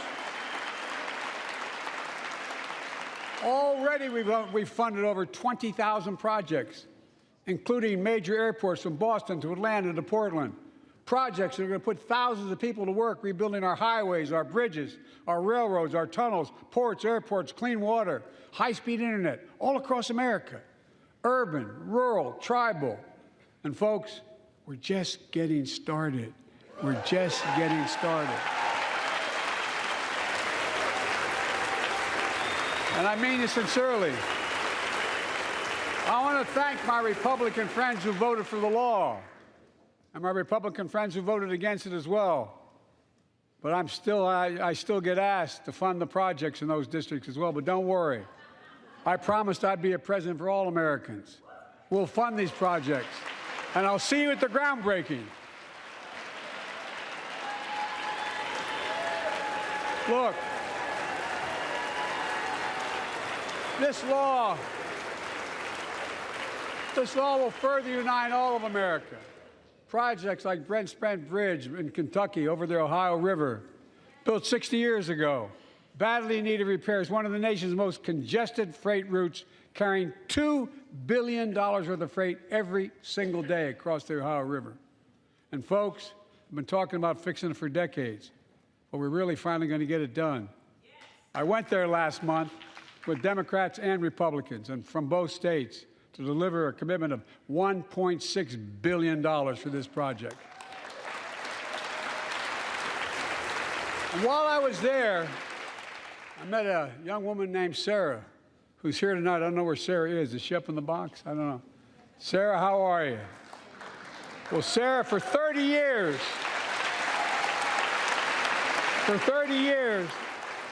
I learned, she told me she'd been a proud member of the Iron Workers Local 44, known as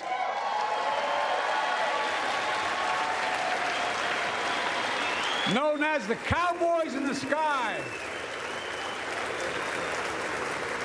The folks who built Cincinnati's skyline.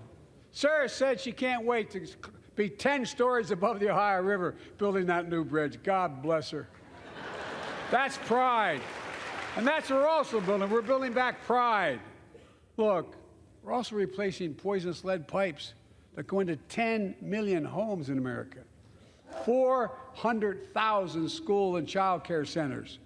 So every child in America can drink the water instead of having permanent damage to their brain. Look, we're making sure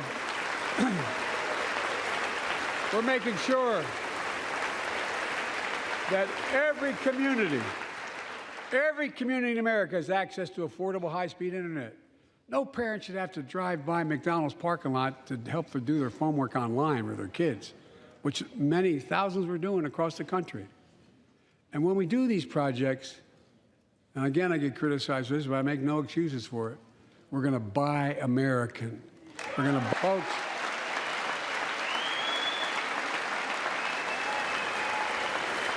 and it's totally consistent with international trade rules. Buy America has been the law since 1933, but for too long, past administrations, Democrat and Republican, have fought to get around it. Not anymore. Tonight, I'm announcing new standards that require all construction materials used in federal infrastructure projects to be made in America. Made in America. I mean it. Lumber, glass, drywall, fiber optic cable. And on my watch, American roads, bridges, and American highways are going to be made with American products as well. Folks, my economic plan is about investing in places and people that have been forgotten. So many of you listening to me tonight, I know you feel it. So many of you felt like you've just simply been forgotten. Amid the economic upheaval of the past 4 decades, too many people have been left behind and treated like they're invisible. Maybe that's you watching from home. Remember the jobs that went away. You remember them, don't you? The folks at home remember them. You wonder whether the path even exists anymore for your children to get ahead without having to move away. Well, that's why I get that. That's why we're building an economy where no one's left behind. Jobs are coming back. Pride is coming back because choices we made in the last several years. You know, this is, in my view, a blue-collar blueprint to rebuild America and make a real difference in your lives at home. For example, too many of you lay in bed at night like my dad did, staring at the ceiling, wondering what in God's name happens if your spouse gets cancer, or your child gets deadly ill, or something happens to you. What are you going to get money to pay for those medical bills? Or are you going to have to sell the house or try to get a second mortgage on it? I get it. I get it. With the Inflation Reduction Act that I signed into law, we're taking on powerful interest to bring health care costs down so you can sleep better at night with more security. You know, we pay more for prescription drugs than any nation in the world. Let me say it again. We pay more for prescription drugs than any major nation on earth. For example, 1 in 10 Americans has diabetes. Many of you in this chamber do, and in the audience. But every day, millions need insulin to control their diabetes so they can literally stay alive. Insulin's been around for over 100 years. The guy who invented it didn't even patent it because he wanted it to be available for everyone. It cost the drug companies roughly $10 a vial to make that insulin. Packaging and all, you may get up to $13. But Big Pharma has been unfairly charging people hundreds of dollars, $400 to $500 a month, making record profits. Not anymore. Not anymore.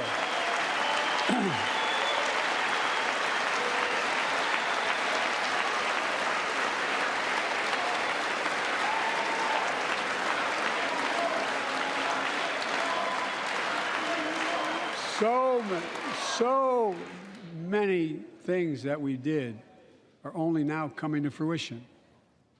We said we were doing this, and we said we passed the law to do it, but people didn't know because the law didn't take effect until January 1 of this year. We capped the cost of insulin at $35 a month for seniors on Medicare. People are just finding out. I'm sure you're getting the same calls I'm getting. Look, there are millions of other Americans who do not or are not on Medicare, including 200,000 young people with type 1 diabetes who need this insulin to stay alive. Let's finish the job this time. Let's cap the cost of insulin for everybody at $35.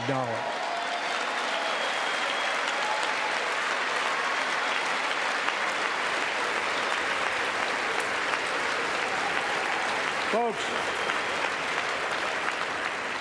the big pharma is still going to do very well, I promise you all. I promise you they're going to do very well.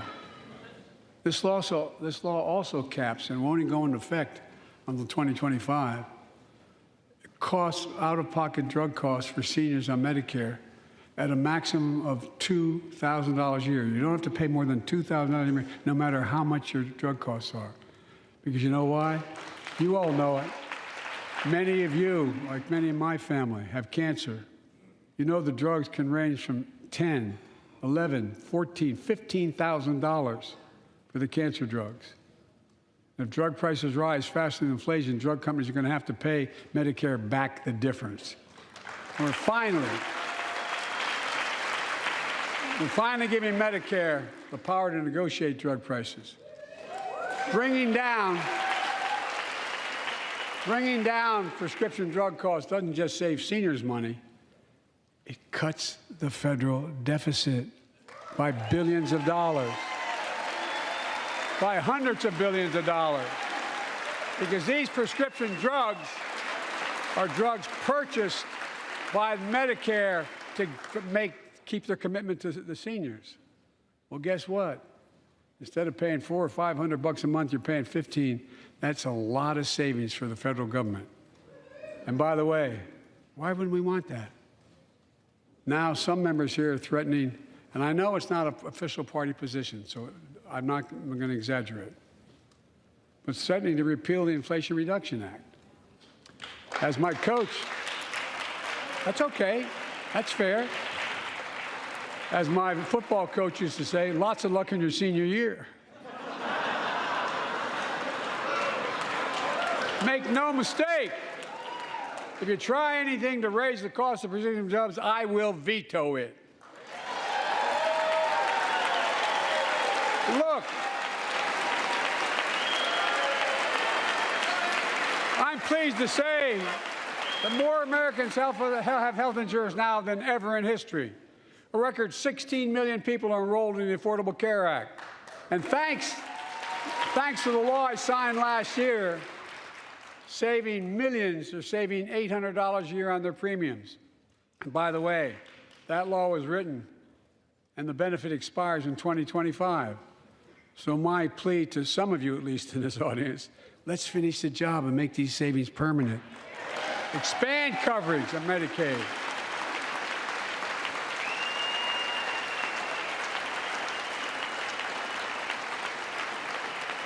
Look, the Inflation Reduction Act is also the most significant investment ever in climate change. Ever.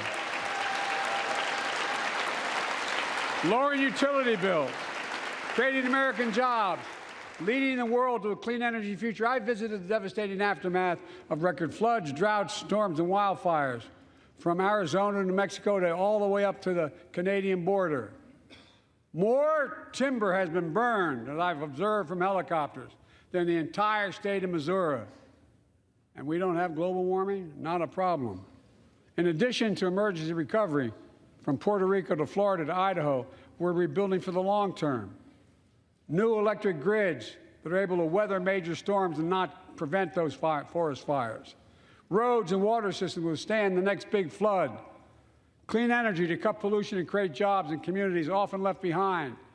We're going to build 500,000 electric vehicle charging stations installed across the country by tens of thousands of IBEW workers.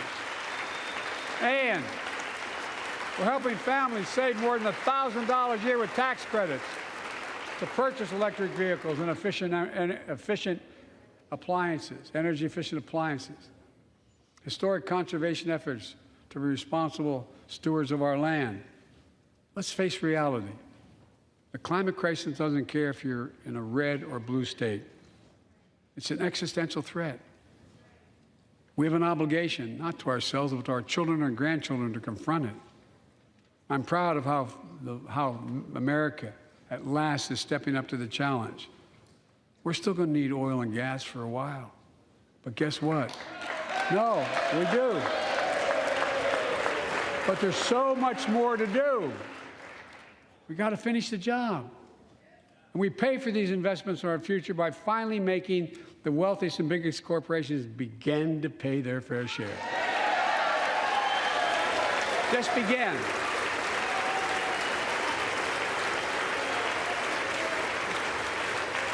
Look, I'm a capitalist. I'm a capitalist, but pay your fair share. I think a lot of you at home agree with me and many people that you know. The tax system is not fair. It is not fair.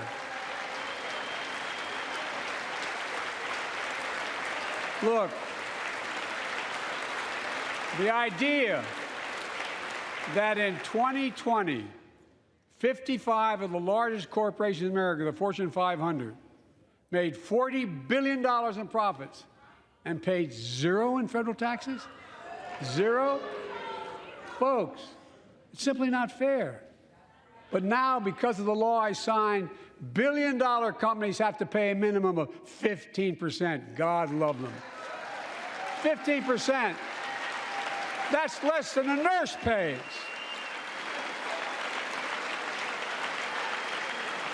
And let me be crystal clear. I said at the very beginning, under my plans, as long as I'm president, nobody earning less than $400,000 will pay an additional penny in taxes. Nobody, not one penny. But let's finish the job. There's more to do. We have to reward work, not just wealth. Pass my proposal for the billionaire minimum tax. You know, there's 1,000 billionaires in America. It's up from about 600 in the beginning of the term. But no billionaire should be paying a lower tax rate than a school teacher or firefighter. I mean it. Think about it.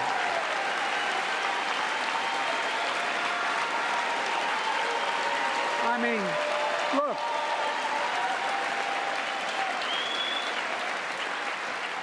I know you aren't enthusiastic about that, but think about it. Think about it. Have you noticed Big Oil just reported its profits, record profits? Last year they made $200 billion in the midst of a global energy crisis. I think it's outrageous. Why? They invested too little of that profit to increase domestic production. And when I talk to a couple of them, they say, we're afraid you're going to shut down all the oil wells, all the oil refineries anyway, so why should we invest in them? I said, we're going to need oil for at least another decade, and that's going to exceed and beyond that. We're going to need it. Production. If they had, in fact, invested in the production to keep gas prices down, instead, they used the record profits to buy back their own stock, rewarding their CEOs and shareholders. Corporations ought to do the right thing. That's why I propose we quadruple the tax on corporate stock buybacks and encourage long-term investments. They'll still make considerable profit. Let's finish the job and close the loopholes that allow very wealthy to avoid paying their taxes. Instead of cutting the number of audits for wealthy taxpayers, I just signed a law to reduce the deficit by $114 billion by cracking down on wealthy tax cheats.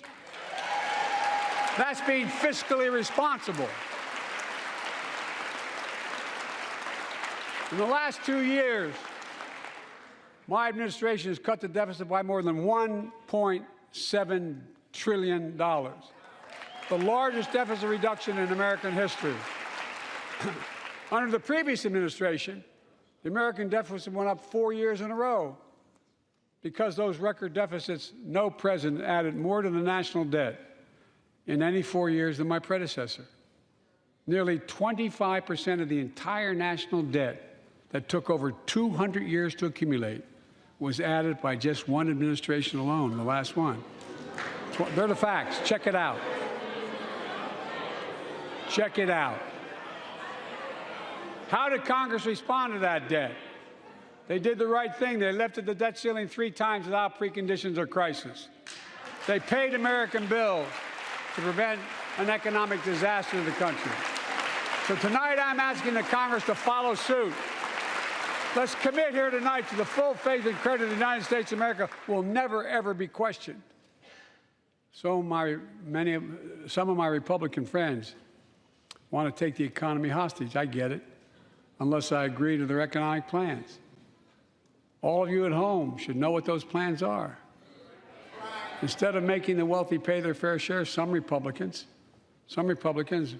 want Medicare and Social Security to sunset. I'm not saying it's a majority.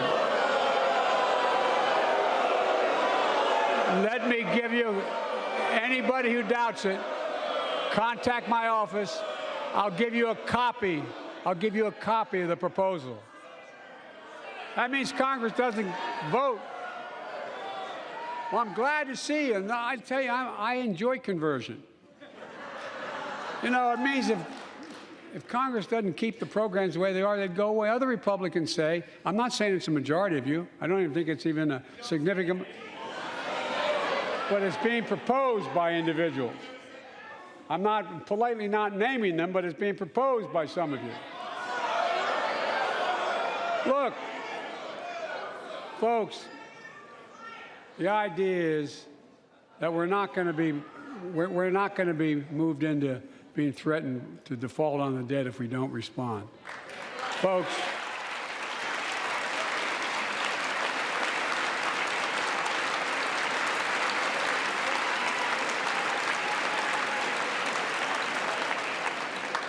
Folks, as we all apparently agree, Social Security and Medicare is off the books now, right? They're not to be spent. All right. I'm ready. We got unanimity.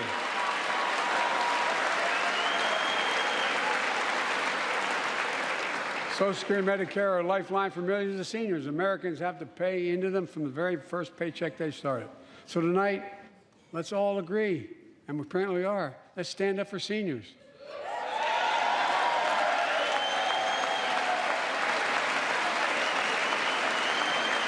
Stand up and show them. We'll not cut Social Security. We will not cut Medicare. Those benefits belong to the American people. They earned it. And if anyone tries to cut Social Security, which apparently no one's going to do, and if anyone tries to cut Medicare, I'll stop them. I'll veto it. And look, I'm not going to allow them to be taken away. Not today, not tomorrow, not ever. But apparently it's not going to be a problem. Next month, when I offer my fiscal plan, I ask my Republican friends to lay down their plan as well. I really mean it. Let's sit down together and discuss our mutual plans together. Let's do that.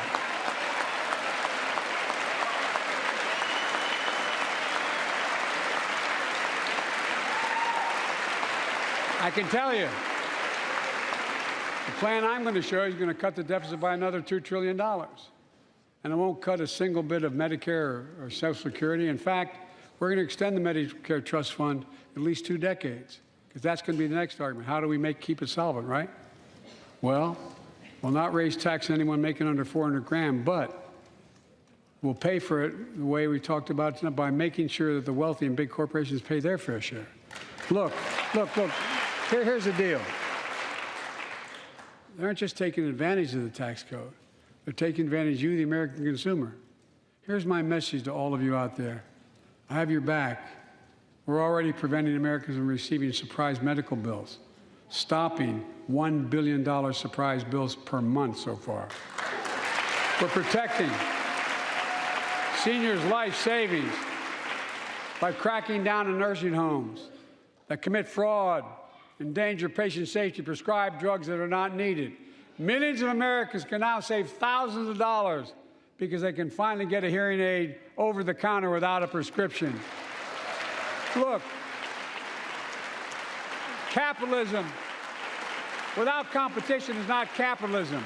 It's extortion. It's exploitation. Last year, I cracked down with the help of many of you on foreign shipping companies that were making you pay higher prices for every good coming into the country. I signed a bipartisan bill that cut shipping costs by 90%, helping American farmers, businessmen, and consumers. Let's finish the job. Pass the bipartisan legislation to strengthen antitrust enforcement and prevent big online platforms from giving their own products an unfair advantage.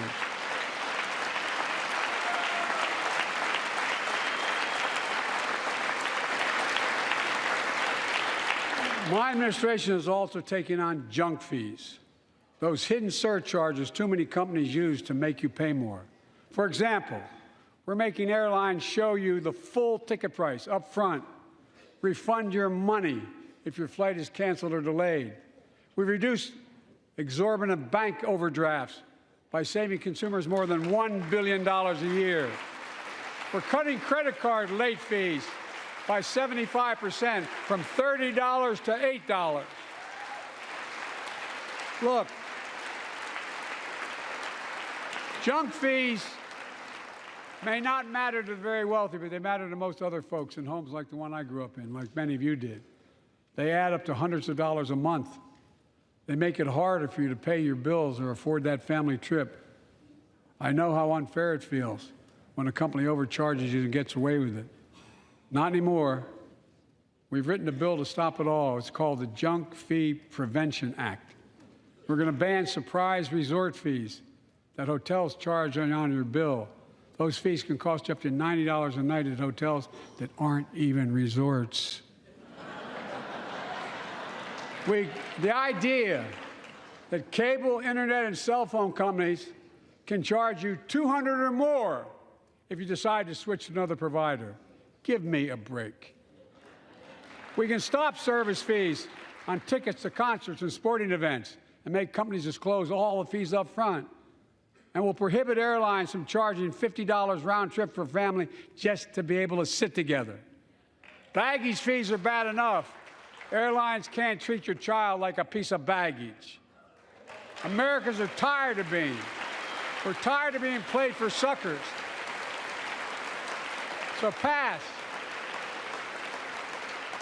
the Junk Fee Prevention Act so companies stop ripping us off. For too long, workers have been getting stiffed, but not anymore. We're beginning to restore the dignity of work. For example, I should have known this, but I didn't until 2 years ago. 30 million workers have to sign non-compete agreements for the jobs they take. 30 million. So a cashier at a burger place can't walk across town and take the same job at another burger place and make a few bucks more. It just changed. But they just changed it because we exposed it. That was part of the deal, guys. Look it up. But not anymore.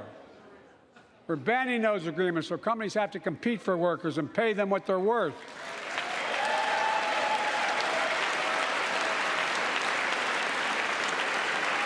And I must tell you, this is bound to get a response from my friends on my left but the right. I'm so sick and tired of companies breaking the law by preventing workers from organizing. Pass the PRO Act, because business have a right, workers have a right to form a union. And let's guarantee all workers have a living wage. Let's make sure working parents can afford to raise a family with sick days, paid family medical leave, affordable child care. That's going to enable millions of more people to go and stay at work. And let's restore the full child tax credit, which gave tens of millions of parents some breathing room and cut child poverty in half to the lowest level in history. And by the way, when we do all these things, we increase productivity. We increase economic growth. So let's finish the job and get more families access to affordable, quality housing. Let's get seniors who want to stay in their homes the care they need to do so. Let's give more breathing room to millions of family caregivers looking after their loved ones. Pass my plan so we get seniors and people with disabilities the home care and services they need. And support the workers who are doing God's work. These plans are fully paid for, and we can afford to do them. Restoring the dignity of work means making education an affordable ticket to the middle class. You know, when we made public education, 12 years of it, universal in the last century, we made the best educated, best paid, we became the best educated, best paid nation in the world. But the rest of the world's caught up. It's caught up. Jill, my wife, who teaches full time, has an expression. I hope I get it right, kid. Any nation that out-educates us is going to out-compete us. Any nation that out-educates is going to out-compete us. Folks, we all know 12 years of education is not enough to win the economic competition of the 21st century. We want to have the best educated workforce. Let's finish the job by providing access to preschool for 3 and 4 years old. Studies show that children who go to preschool are nearly 50% more likely to finish high school and go on to earn a 2 or 4 year degree, no matter their background they came from. Let's give public school teachers a raise.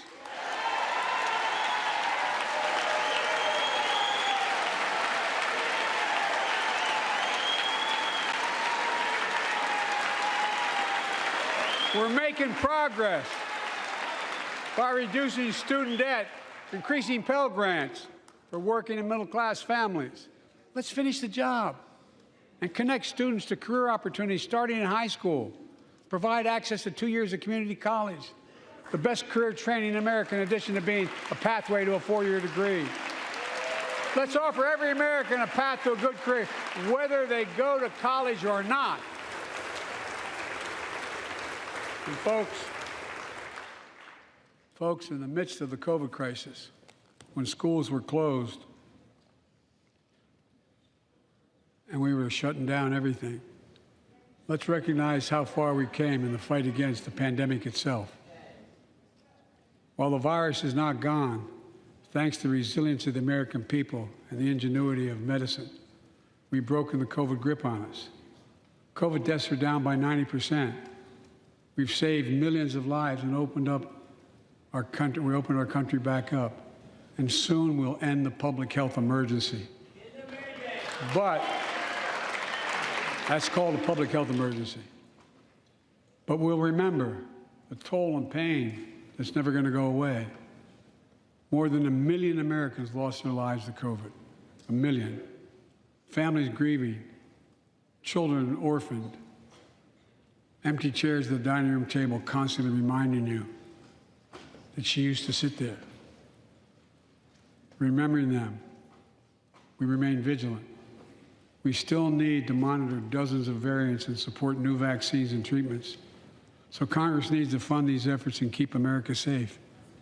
And as we emerge from this crisis stronger, we're also got to double down on prosecuting criminals who stole relief money meant to keep workers and small businesses afloat.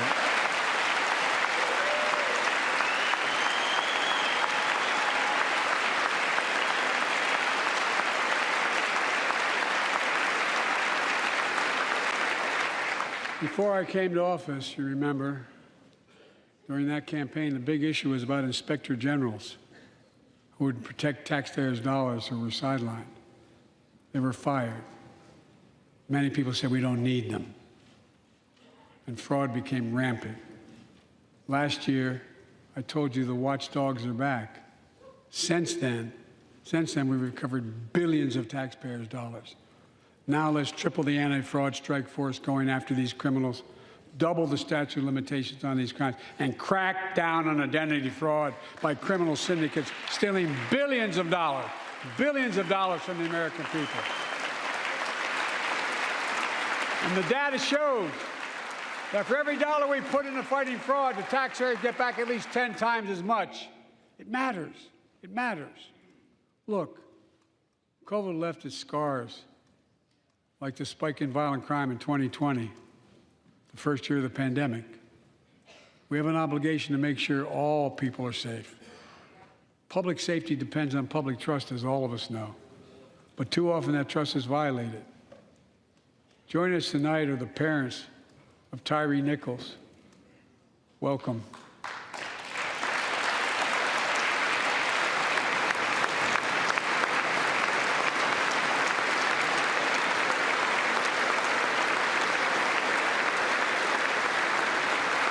who had to bury Tyree last week. As many of you personally know, there's no words to describe the heartache or grief of losing a child. But imagine if you lost that child at the hands of the law. Imagine having to worry whether your son or daughter came home from walking down the street, or playing in the park, or just driving a car. Most of us in here have never had to have the talk that brown and black parents have had to have with their children. Bo, Hunter, Ashley, my children, I never had to have the talk with them. I never had to tell them if a police officer pulls you over, turn your interior lights on right away. Don't reach for your license. Keep your hands on the steering wheel. Imagine having to worry like that every single time your kid got in a car. Here's what Tyree's mother shared with me when I spoke to her. When I asked her how she finds the courage to carry on and speak out. With the faith of God, she said her son was, quote, a beautiful soul, and something good will come of this. Imagine how much courage and character that takes. It's up to us, to all of us. We all want the same thing. Neighborhoods free of violence. Law enforcement who earns the community's trust. Just as every cop, when they pin on that badge in the morning, has a right to be able to go home at night, so does everybody else out there. Our children have a right to come home safely. Equal protection under the law is a covenant we have with each other in America. We know police officers put their lives on the line every single night and day. And we know we ask them in many cases to do too much, to be counselors, social workers, psychologists, responding to drug overdoses, mental health crises, and so much more. In one sense, we ask much too much of them. I know most cops and their families are good, decent, honorable people, the vast majority. But they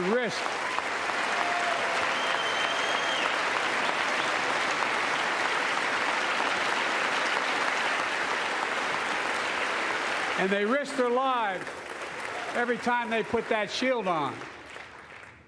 But what happened to Tyree in Memphis happens too often. We have to do better. Give law enforcement the real training they need. Hold them to higher standards. Help them succeed in keeping us safe. We also need more first responders and professionals to address the growing mental health, substance abuse challenges. More resources to reduce violent crime and gun crime. More community intervention programs.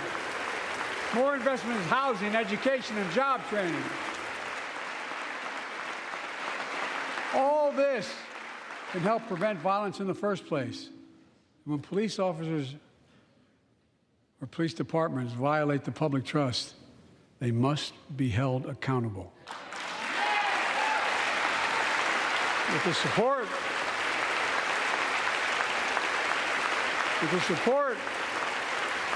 of the families of victims, civil rights groups, and law enforcement, I signed an executive order for all federal officers, banning chokeholds, restricting no-knock warrants, and other key elements of the George Floyd Act.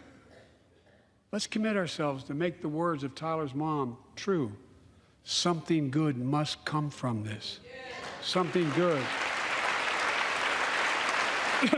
And all of us,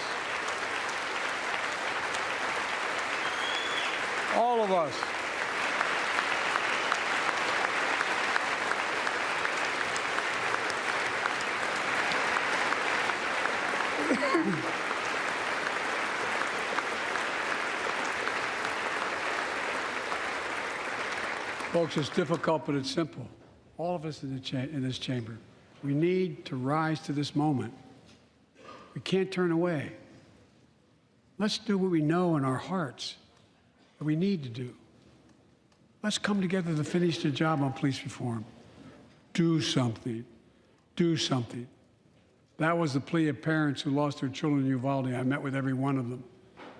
Do something about gun violence. Thank God. Thank God we did, passing the most sweeping gun safety law in 3 decades. That includes things like that the majority of responsible gun owners already support: enhanced background checks for 18 to 21 years old, red flag laws, keeping guns out of the hands of people who are a danger to themselves and others. But we know our work is not done. Joining us tonight is Brandon Say, a 26-year-old hero. Brandon put his college dreams on hold to be at his mom's side when she was dying from cancer. And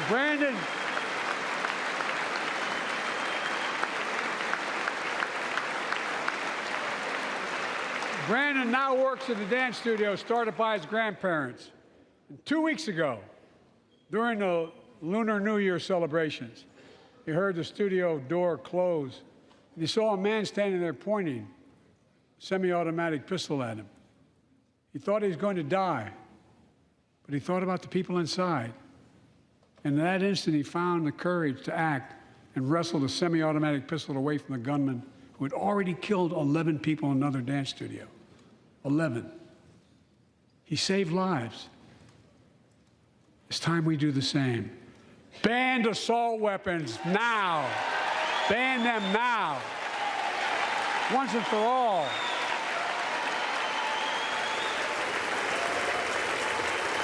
I led the fight to do that in 1994. In 10 years, that ban was law and mass shootings went down. After we let it expire in the Republican administration, mass shootings tripled. Let's finish the job and ban these assault weapons. And let's also come together on immigration. Make it a bipartisan issue once again.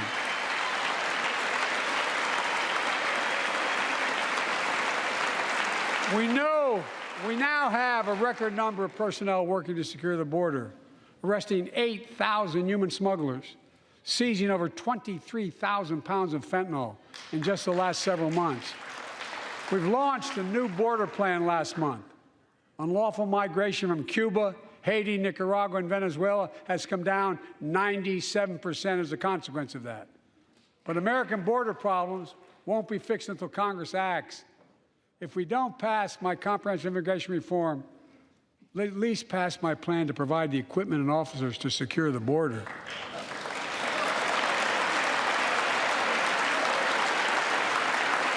And a pathway to citizenship for dreamers, those on temporary status, farm workers, essential workers.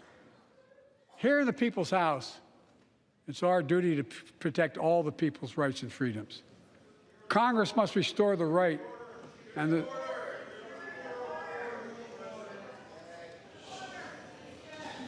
Congress must restore the right that was taken away in Roe v. Wade and protect Roe v. Wade.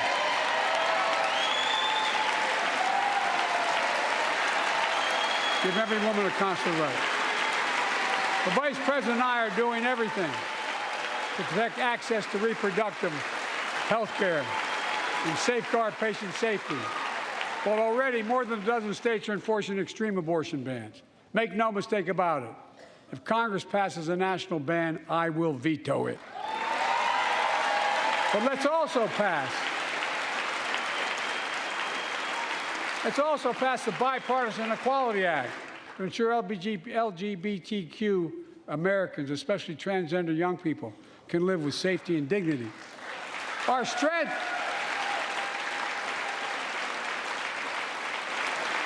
strength is not just the example of our power, but the power of our example. Let's remember the world's watching. I spoke from this chamber 1 year ago, just days after Vladimir Putin unleashed his brutal attack against Ukraine. A murderous assault, evoking images of death and destruction Europe suffered in World War II. Putin's invasion has been a test for the ages, a test for America, a test for the world. Would we stand for the most basic of principles? Would we stand for sovereignty? Would we stand for the right of people to live free of tyranny? Would we stand for the defense of democracy? For such defense matters to us because it keeps peace and prevents open season on would-be aggressors and threatens our prosperity. 1 year later, we know the answer. Yes, we would, and we did. We did. And together, we did what America always does at our best. We led. We united NATO. We built a global coalition. We stood against Putin's aggression. We stood with the Ukrainian people. Tonight, we're once again joined by Ukraine's ambassador to the United States. She represents not just her nation, but the courage of her people. Our ambassador is here, united. We're united in our support of your country. Will you stand so we can all take a look at you?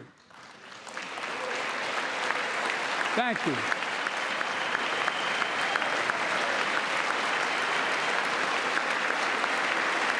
Because we're going to stand with you as long as it takes.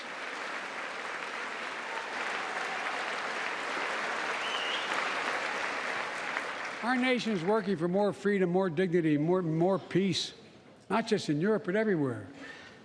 Before I came to office, the story was about how the People's Republic of China was increasing its power and America was failing in the world. Not anymore. We made clear, and I made clear in my personal conversations, which have been many, with President Xi, that we seek competition, not conflict. But I will make no apologies that we're investing to make America stronger, investing in American innovation and industries that will define the future that China intends to be dominating, investing in our alliances and working with our allies to protect advanced technologies so they will not be used against us, modernizing our military to safeguard stability and deter aggression. Today, we're in the strongest position in decades to compete with China or anyone else in the world. Anyone else in the world. And I'm committed.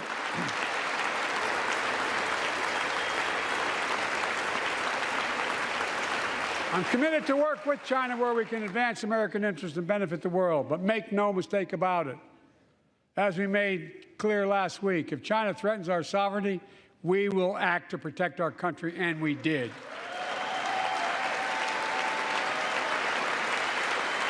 Look,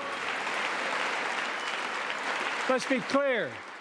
Winning the competition should unite all of us. We face serious challenges across the world. But in the past 2 years, democracies have become stronger, not weaker. Autocracy has grown weaker, not stronger. Name me a world leader who changed places with Xi Jinping. Name me one. Name me one. America's rallying the world to meet those challenges, from climate to global health, to food insecurity, to terrorism, to territorial aggression. Allies are stepping up, spending more, and doing more. Look, the bridges we're forming between partners in the Pacific and those in the Atlantic, and those who bet against America are learning how wrong they are. It's never, ever been a good bet to bet against America. Never.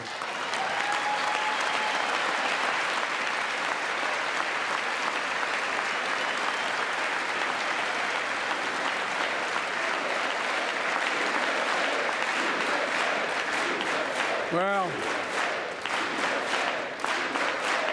when I came to office, most assured that bipartisanship assumed was impossible, but never believed it. That's why a year ago I offered a unity agenda to the nation as I stood here. We made real progress together. We passed a law making it easy for doctors to prescribe effective treatments for opioid addiction. We passed the gun safety law, making historic investments in mental health. We launched the ARPA-H drive for breakthrough in the fights against cancer, Alzheimer's, and diabetes, and so much more. We passed the Heath Robinson PACT Act, named after the late Iraq War veteran whose story about exposure to toxic burn kits I shared here last year.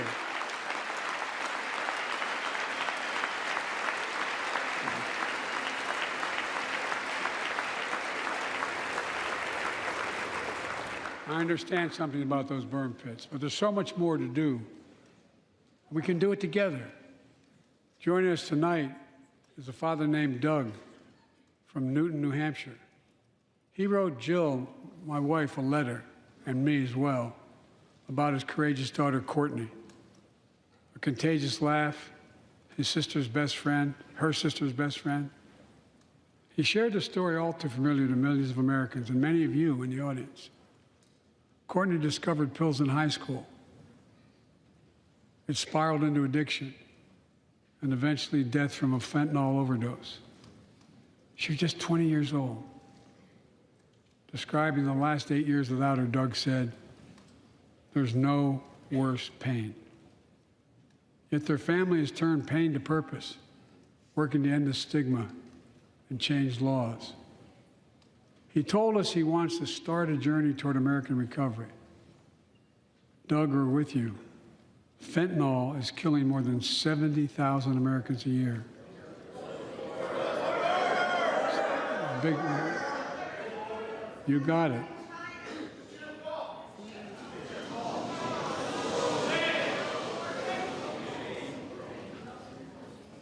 So let's launch a major surge to stop fentanyl production and the sale and trafficking with more drug detection machines, inspection cargo, stop pills and powder at the border. Working with couriers like FedEx to inspect more packages for drugs. Strong penalties to crack down on fentanyl trafficking. Second, let's do more on mental health, especially for our children. When millions of young people are struggling with bullying, violence, trauma, we owe them greater access to mental health care at their schools. We must finally hold social media companies accountable for experimenting they're doing running children for profit. It's time to pass bipartisan legislation to stop big tech from collecting personal data on our kids and teenagers online. Ban targeted advertising to children and impose stricter limits on the personal data that companies collect on all of us. Third, let's do more to keep this nation's one truly sacred obligation to equip those we send into harm's way and care for them and their families when they come home. Job training, job placement for veterans and their spouses as they come to return to civilian life. Helping veterans afford the rent, because no one should be homeless in America, especially someone who served the country.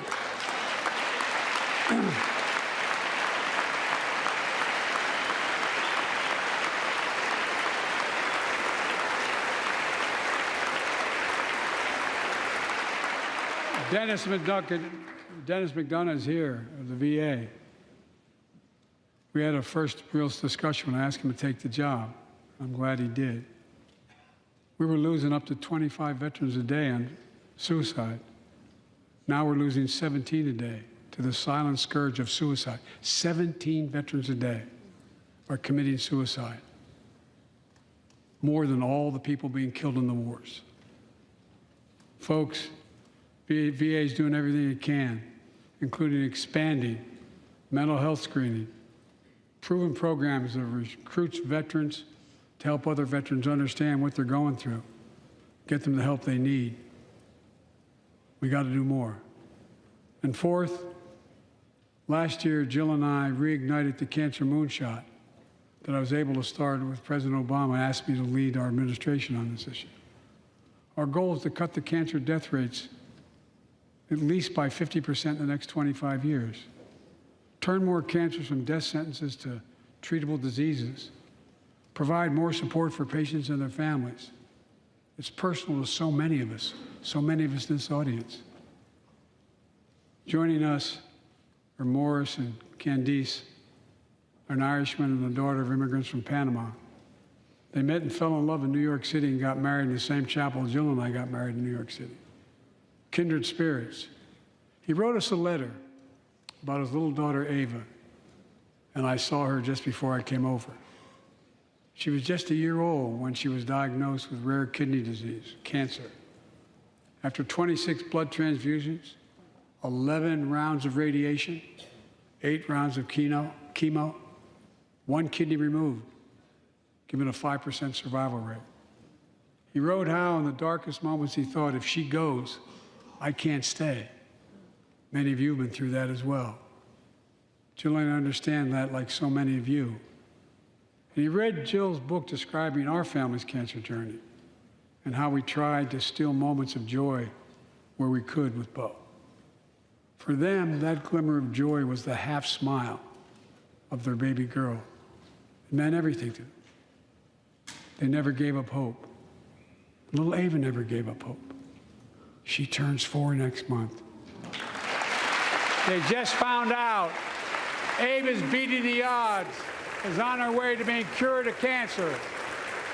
And she's watching from the White House tonight, and she's not asleep already. For the lives we can save.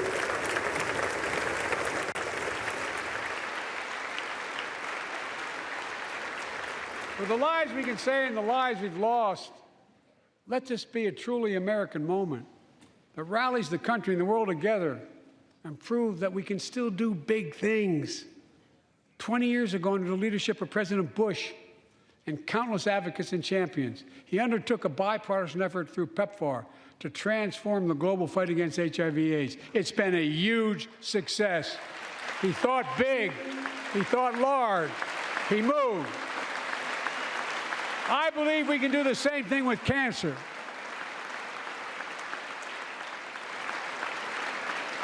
Let's end cancer as we know it.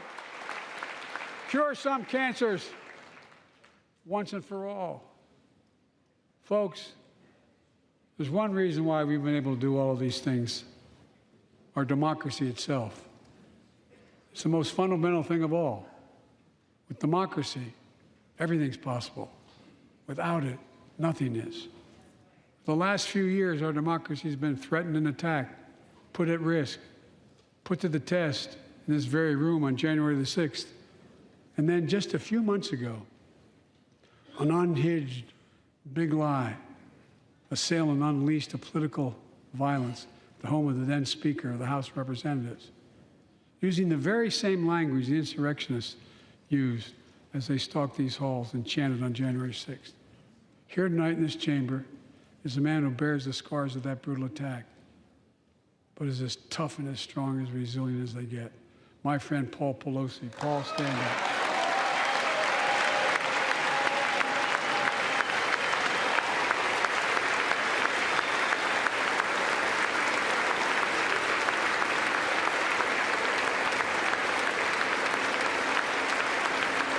But such a heinous act should have never happened. We must all speak out. There's no place for political violence in America.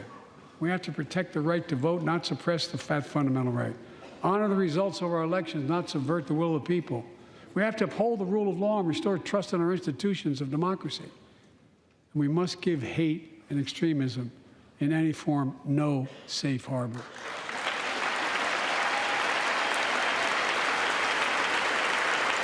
Democracy must not be a partisan issue. It's an American issue. Every generation of Americans has faced a moment where they have been called to protect our democracy, defend it, stand up for it. And this is our moment. My fellow Americans, we meet tonight at an inflection point, one of those moments that only a few generations ever face, where the direction we now take is going to decide the course of this nation for decades to come. We're not bystanders of history. We're not powerless before the forces that confront us. It's within our power of we, the people. We're facing the test of our time. We have to be the nation we've always been at our best: optimistic, hopeful, forward-looking. A nation that embraces light over dark, hope over fear, unity over division, stability over chaos. We have to see each other not as enemies, but as fellow Americans. We're good people. The only nation in the world built on an idea, the only one.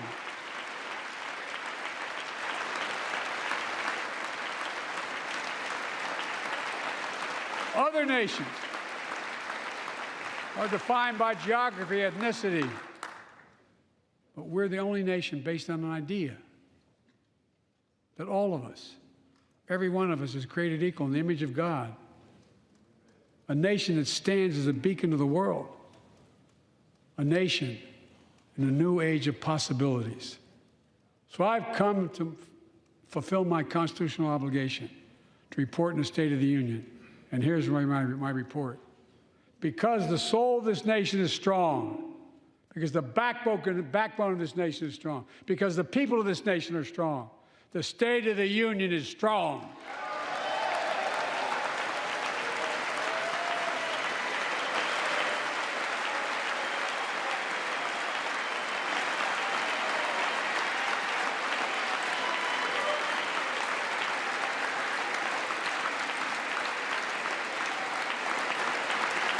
I'm not new to this place. I stand here tonight having served as long as about any one of you have ever served here. But I've never been more optimistic about our future, about the future of America. We just have to remember who we are. We're the United States of America, and there's nothing beyond our capacity if we do it together. God bless you all, and may God protect our troops. Thank you.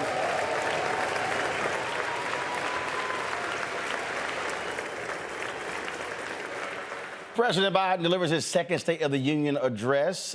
You see there, he, of course, greeting the Vice President there as well, and, of course, shaking the hand there of the House Clerk and the staff. Quite a feisty President Joe Biden, many times during that speech looking directly at Republicans, challenging them on several issues. I thought it was certainly smart of him to challenge them, specifically on Social Security. They begin to boo. He's like, oh, I guess y'all don't want to cut it, huh? Baited them into that. You see him there on the floor just shaking hands with Senator Raphael Warnock as he was there as well. And of course, again, you're talking about a speech. Normally they spend lots of time focusing on how long it was, whatever the hell. State of the Union is going to be always long. So I'll leave that crap to CNN and the rest of them folks. Several things, obviously, he hit on most of the speech, the first half of the speech, talking about accomplishments in terms of what he was able to do. The through line throughout the speech was, let's finish the job. That seemed to be him repeating that mantra several times over. Normally, of course, in these speeches, you always see them wanting to have the human element, recognizing folks who are there in the audience with the First Lady. You saw him doing that several times. You see he's there talking with Congressman Greg Meeks of New York there. And, of course, you have Congresswoman Maxine Waters looking to make her way to the front to shake the president's hand. He's spending lots of time talking to folks, obviously, on his side of the aisle. Looks like most Republicans have cleared out. They couldn't wait to get out of there. And so Democrats are, of course, doing their part. He did talk about, of course, the very emotional point there with the family of Tyree Nichols, the mother and the father there. And he talked about police reform. We're going to get into that as well. Toward the end of the speech, he mentioned voting rights.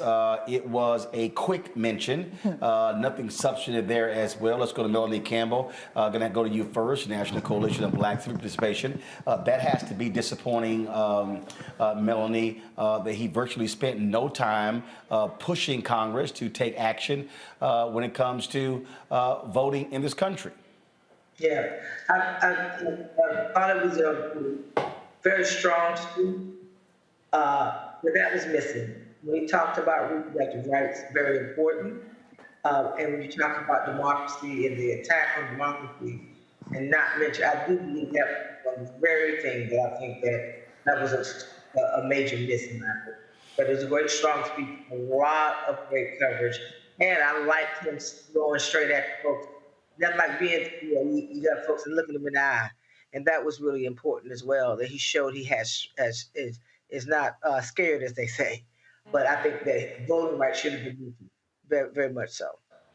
Oh, absolutely. And look, I'm always one for challenging folks directly. That's always important there in terms of being able to hit folks just where they are. Makanga, when you think about when we talked about insulin, that was one of the things there. And I can't think of anybody who lives in those Republican districts who are dealing with health issues who would not mind having insulin capped at $35. Mm-hmm. You saw Republicans sitting on their hands. Yep. In essence, what the contrast there was the president saying, look who's with Big Pharma and look who isn't.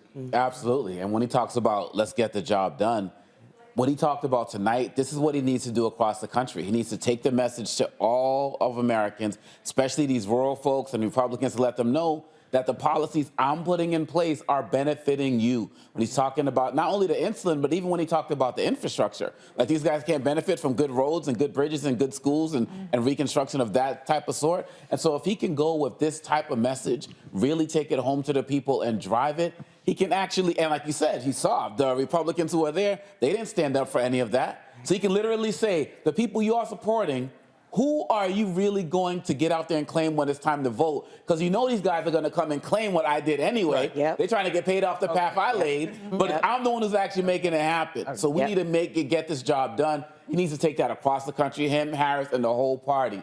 Take it to the face. Rishi, in his speech, he said, I'll be there for the ribbon cutting ceremony. That's what they should do. Yeah. I thought one of the greatest mistakes that President Obama did was they did not take proper credit for that first bill that they signed in 2009. And they allowed the narrative to get established that it was a failed bill. They gave Republicans everything they wanted. It was filled with tax cuts, a significant number of tax cuts in it. And so, to me, smart politics is wherever there is a ribbon cutting for an infrastructure project that member of Congress voted against, he should be sending, either he should be there or the vice president should be there or a cabinet member should be there to remind folks and actually remind them who didn't vote for it and who did. That's right. And that's exactly what they're doing, actually. It doesn't get the same coverage as these tawdry, gossipy, behind closed door, and no way, insider stories, but Vice President Kamala Harris was just breaking ground on lead pipes with Secretary Michael Regan, EPA Administrator Michael Regan, rather. And we see Biden and them out there. But who do they tell? Who? That's the thing for me. Who the hell do they tell? And I mean, that's the biggest thing for me is if you're doing it, who are you telling it? How are you servicing it? How are you pushing out video? How in the hell are you pushing out photos? They don't do that. And so you might be there, but what they're doing is they're banking on media showing up. Right. No, bring your own damn cameras. Well, I think the problem with the administration is they believe that they can win the war organically. They try to engage influence, they try to engage certain media, but you're up against a machine that is deliberately pushing out disinformation, misinformation. I've talked about this so many times. There's a whole organized chaos machine. It's not just the Republican Party. It's foreign operatives. It's people who get clicks off of being inflammatory and pushing a negative narratives. That's what they're up against. Okay, That's so the the perfect example, motive. she was there with Michael Regan when?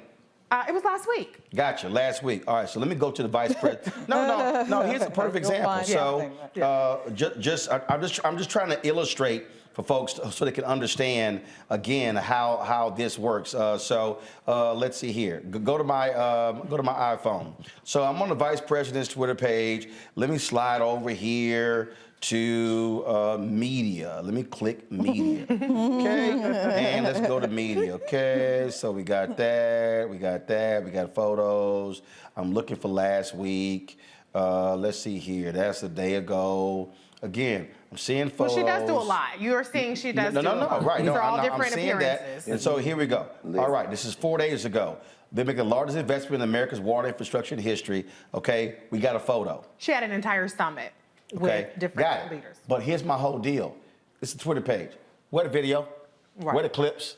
How are you kicking those out? And then that way somebody can grab those and retweet those and push those things out. Again, if you're complaining that you're not getting the coverage, then what you do is you actually drive your own coverage for folks to actually pick it up. This is the weakness to me of, and this is, they keep putting out white papers. Ain't nobody reading no three. You've been talking about this for long. Ain't nobody reading a 3 damn page white paper on what in the hell you did. You're gonna be putting out memes, graphics, video. It ain't that damn hard. They have been doing a better job of the graphics, but what they don't understand is that people don't see what you put out on your page because they're not interacting with it because their algorithms are showing them gossip and sports and a number of things. They have to pay to promote their materials. The same way I see Il Makiage every other foundation. I see Procter Gamble every other. Right. Which means which they have budgets, or you utilize the DNC. Yes. You utilize that to actually do that. Yes. But that's part of the deal here. It is everything goes back to establishing the narrative. That's what it boils down to. I don't care who you're talking about. It's establishing the narrative. And when you allow other people to frame the narrative, they're always going to win. You have to be able to rebut that. I saw something earlier today was like one of the Biden advisors said he made a mistake by not going on Tucker Carlson's show dealing with COVID. I'm like, absolutely. Okay, damn your critics. I believe. Look, I ain't afraid to go after nobody. Pick a show, I'll be there. Because again, they count on you saying no.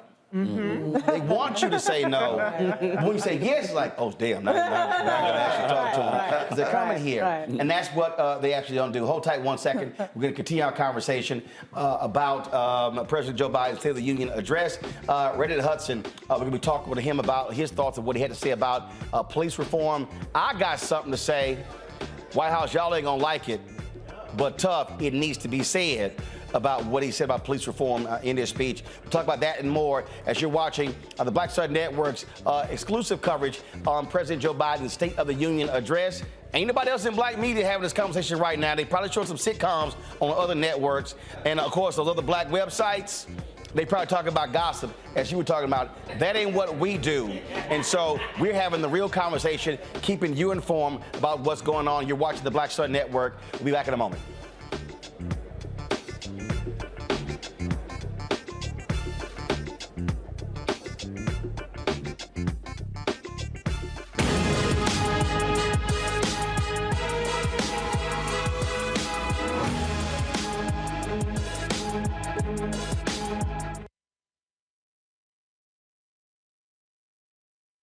Most people think that these television shows that tell stories about who we are as black men, and then they paint these monolithic portraits of us.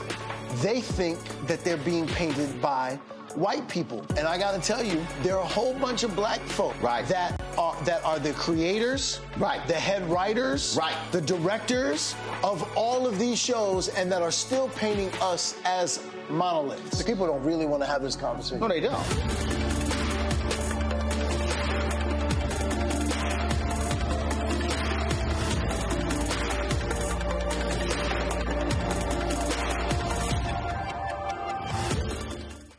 When you talk about blackness and what happens in black culture, we're about covering these things that matter to us, speaking to our issues and concerns. This is a genuine people-powered movement. There's a lot of stuff that we're not getting. You get it, and you spread the word. We wish to plead our own cause.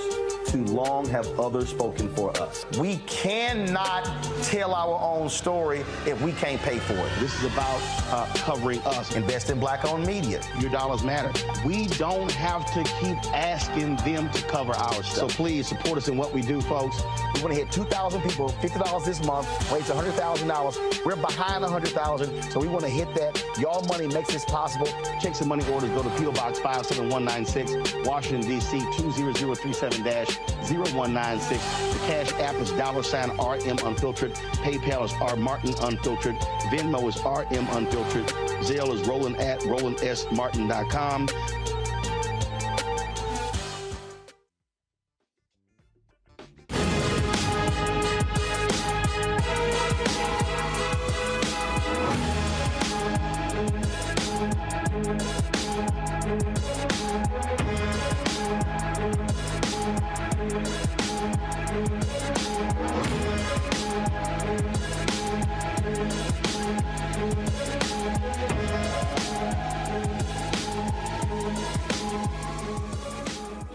All right, y'all, welcome to the after party. That's how we do it here. Of course, the blackest show out here. You will not see this many black people at one time on, hell, you ain't gonna see all the networks combined. Hell, this many black people talking about President Biden's State of the Union address.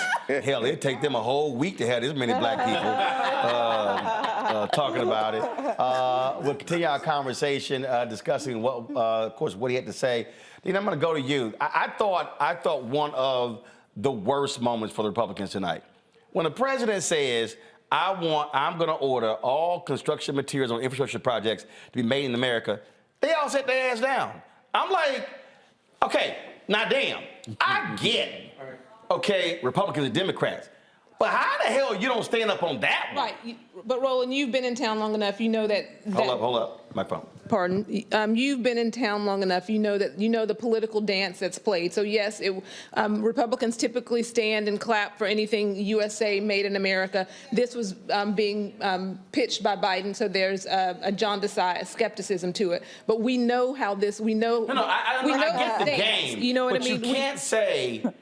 You can't always yell "Made in America." Right. No, I agree. And not at least on that one. Right, go. but for us, you know what? For us to sit here in this room of lovely black people, and you're right, you will not find this many black people on any post SOTU conversation. But for us to pretend that it is that does not happen, it does happen, and and so Republicans aren't going to stand. And I'm not saying it's right. But if a Republican president this said, is the political theater that we I get that. But the Republican president said, I'm going to require all items to be bought in America. Listen, I'm right. damn good thing. That'd be a bad thing. Are we so controlled by theater but Democrats are controlled by theater as well, and I will not sit. I won't practice selective outrage. They should have clapped on pro-America, Made in America. But what is there to oppose when you talk about buying in America? That's like buy black for a bunch of black people. What is there to oppose? There is nothing to oppose. I think that one of the issues. So why do you think that they didn't applaud? Because it is political theater, and it is what happened. So I'm not going. And so for me to sit and to pretend that there's some sort of the anti-American theme, or I'm not saying it's an anti-American thing. What I'm saying is because Biden said it. No, here's the whole deal. Here's the whole point. If you're gonna stand up as the chamber when he talks about Tyree Nichols, they sit up on that. What I'm saying is there are always moments in a State of the Union where everybody stands up. I'm just saying, if you're gonna talk, if you have this infrastructure bill that was, 1 point whatever $1 trillion, okay, and you're saying we want to buy all the construction materials in America, to me, that's a freebie. I don't think any conservative commentator, any Republican voter is going to say, you know what, you shouldn't have stood your ass up on that one. I just don't think. I get you. That's a laudable point. They should have stood. Absolutely. I think one of the things that I make a couple points. When we were going into the speech, I at least talked about, will this be an area where President Biden will make the case for Democrats, you all in the room, to be able to support him? First of all, not everybody in this room Democrats. Okay, many of you in the room to support him in 2024. And I think that he did make the case to a certain extent for Democrats to champion him. I think he'll have a little bump because he hit all of the points that will gin up Democrats and that will kind of make conservatives and Republicans uncomfortable. He talked about reproductive rights. I'm with Fannie Lou Hamer, who calls reproductive rights legalized murder. He talked about issues of Fannie Hamer, who had a hysterectomy at the hands of the doctor. Come on, tell the whole story. Yeah, absolutely. It's tough. Absolutely. It's tough. But she still was very clear about, when I think of legacy values, she was very clear about her opinion on abortion. Let's walk through the history. No, let's walk through the history. Let's walk through all of her speeches. Don't do that to Fannie Lou Hamer. Let's walk through all of her. Did she have 19 children? Let's walk through all of her speeches, all of her discourse on that. But what I'm saying is that he was very clear about what he needed to do for Democrats. And this speech did nothing. He always talks about being the president of unity. This speech, while it was rallying and it did not hit the mark of unity. Dina, hold on. Wait. Hold up. Well, I'm gonna do this here. Hold up. Wait. Hold up. That ain't true. Yeah. I mean, What specifically? What's not true? Okay, first of all, I'm about to walk it down. Okay. But I think Greg wants to respond. No, I don't really You have. sure? I mean, okay. This is a white nationalist party. Let me be, no. I'm not going to engage in a rhetorical back and forth. The reason they didn't stand up is because at that point, by that time of the speech, Biden had walked them up and down, and they had stood up a couple of times. He drove them into a ditch. Right. Okay. You see. I disagree with you. He was speaking, well, no, let's be very clear about this. First of all, this speech was a campaign speech. It was a campaign speech. Like every State of the Union, but now we're in it, and he ended It was with... a campaign speech because you have a president who 68% of his party does not want him to run again. Actually, it's not. No. Let's be very... First of all, it's not 68. The ABC Washington Post poll is 58, not 68. What I'm saying is... I'm just going to give a factual deal here. But let me say this here, okay? The first third of the speech, he consistently said what we did in a bipartisan way. That's exactly. No. You said he didn't talk about unity. No, I said he is the unity president. No. I'm going to state fact. Signed over 300 pieces. You know, we are often told that Democrats and Republicans can't work together. But over these past 2 years, we proved the cynics and the naysayers wrong. Right. Yes, we disagreed plenty, and yes, there were times when Democrats had to go it alone.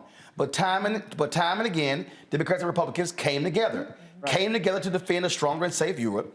Came together to pass a once-in-a-generation infrastructure law, building bridges to connect our nation and people. Came together to pass one of the most significant laws ever, helping veterans exposed to toxic burn. No. Hold up, no. Okay. Because if you're going to say he didn't offer a unity message, I'm going to respond with what he actually said. He said, in fact, I signed over 300 bipartisan laws since becoming president, from reauthorizing the Violence Against Women Act to the Electoral Count Reform Act to the Respect for Marriage Act that protects the right to marry persons you love. To my Republican friends, if we could work together in the last Congress, there's no reason we can't work together in this new Congress. How is that not unity if he lays out what we did bipartisanly? I agree. You clearly read the things that he talked about that were unifying. There were many messages in this speech that will strike conservatives and Republicans as lack of unity. Because when you are the president, let's talk about that. Actually, Melanie, hold on. When you're the president of the United States and you have your priorities, you would do that. But to say he did not speak about unity, he literally led with it. And so let me say this.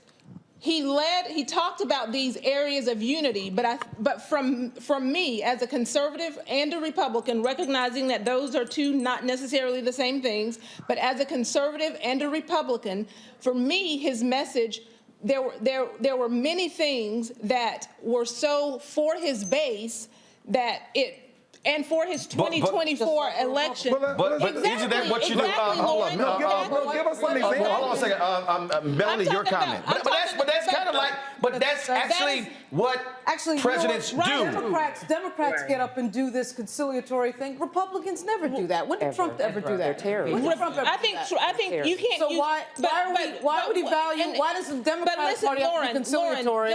And then the Trump people never do that. So what do we do? We will not use Trump as an example of conciliatory. Why not? Why not? Because he was a Republican president. And he's running again. Okay, all right. Go back to 8 years of George W. Bush. Did he not offer Republican ideas? Yes. Was he Mr. Unity? I don't think he billed himself as Mr. Unity. He certainly was more. Oh my God! No. Here's the real deal. Republican. I see it on Fox News all the time. Right. Republicans try to go, oh, he called himself Mr. Unity. Right. Every president says, I'm the president for all Americans. That's a unity message. Hold on one second, Melanie Campbell. Hold on, Melanie Campbell. Thank you. And Roland, basically, you made the point. Some of the points I wanted to make. At the end of the day, this president ran on a platform. And he ran on issues and priorities that people, the majority of the American people voted for him on, including some Republicans, not all for sure. And so I think it would be disingenuous not to, in his State of the Union speech, address the very some of the key areas I stated in the beginning. I think he should have spoke about voting rights, but he talked about the PRO Act, the right to form a union, those kinds of issues that for Black people in this country who we were able to make it into the middle class through many of those came through unionized jobs. Being part of where we talk about wage stagnation, that comes from not having the ability to have the right to organize and bargain for livable wages. And so I think that in itself, I felt that he was very genuine, and I want you to be real. Now, do I agree with everything you say? I think you could have said more and be more direct about the George Floyd justice abuse. That you're going to fight for that no matter what. You talked about it, but you didn't say that the George Floyd bill. I think that was a little miss. But I think it's very important that everything that I got as I sat here and watched along with all of you is that my phone was people, all the kinds of things, and people were like, the speech was strong because he just showed us who Joe Biden is. That's exactly right. It was like, go Joe. That's show us you got some back. So you get to stand up. That's what people want to see. Do you have some fight in you? And exactly. And it was his 2024. And it was his 2024 campaign speech. That's what he needed to do for 2024. Hold on. Melly, finish your point. Any of that, it is like we all can be respectful and disagree. But at the end of the day, the people who voted for him 4 years, 2.5 years ago, are looking to see whether they want to if he decides to run, whether they're going to vote for him again. And if you ran on a platform, then you need to stand up for that platform. That's right. And especially in a State of the Union address. Melanie Campbell, we appreciate you joining us. Thank you so very much. Lauren Victoria Burt, to Melanie's point, folk wanted to see a fighting Joe Biden, and he was. He was the old man. He was the old relative giving the lecture to the young kids, staring right at the Republicans. And quite frankly, I'm sitting here shocked. I didn't expect him to be this good. There were moments in there of perfection. That Social Security moment back and forth where he made them get up was perfection. Exactly. You could see that they sat there in the White House and they said, you know what? Let's pump their asses. Let's get them standing up when they don't want to stand up. Usually when we watch the State of the Union rolling, it's a laundry list. It's boring. It's the same thing over and over, the same format. Every single president, even Obama, who's gifted speaker, he was given to that sort of format. He broke that. He broke that model tonight. He punked them. He had that rhetorical flourish, as Greg brought up. He would introduce something, he'd step up to the line, and boom, pop them, and then they had to get up. You saw McCarthy get confused several times. On the Social Security thing, he lost his right. That's the minute he might have lost his speakership. I wanted more blackety-black stuff. I wanted more blackety-black. I wanted more details on George Floyd, but I will say, there were a few moments in there of perfection. Absolutely. See, Eric, I think what was important, again, because the Republicans have been saying, oh, you're lying about the Social Security. When he said no, and then we said, call me. I'll send you the examples. But he said, there's some of your members who have been saying this. And then they were like, no. They went, oh. So I guess we're not going to give him Social Security. I mean, he literally baited them into it. And now they're like, damn. Wait.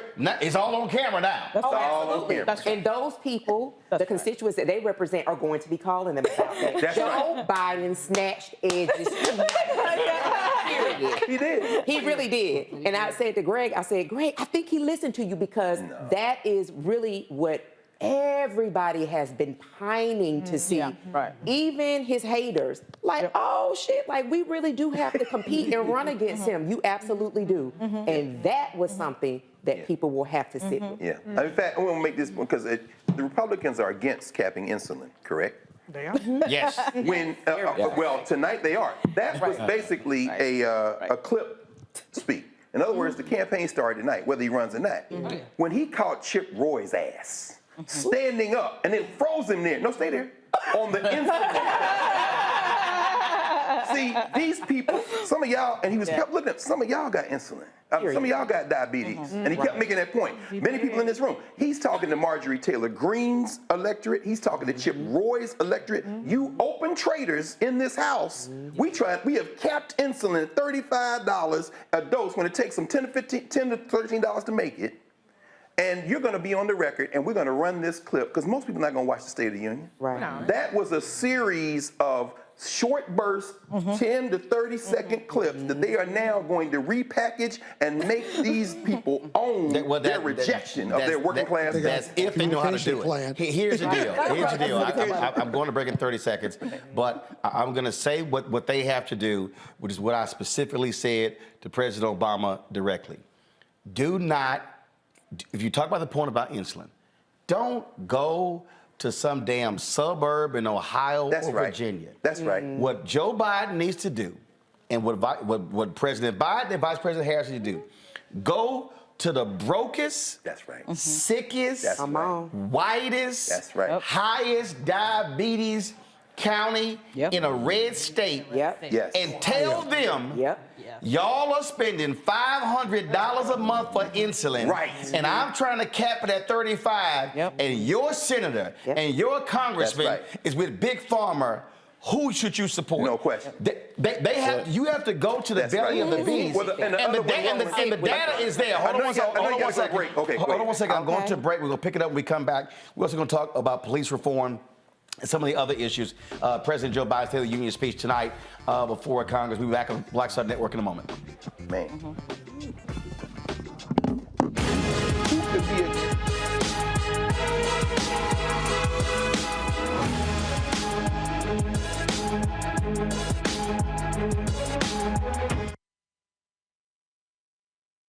Next on the Black Table with me, Greg Carr. An hour of living history with Dr. Richard Mariba Kelsey, thinker, builder, author, and one of the most important and impactful elders in the African American community.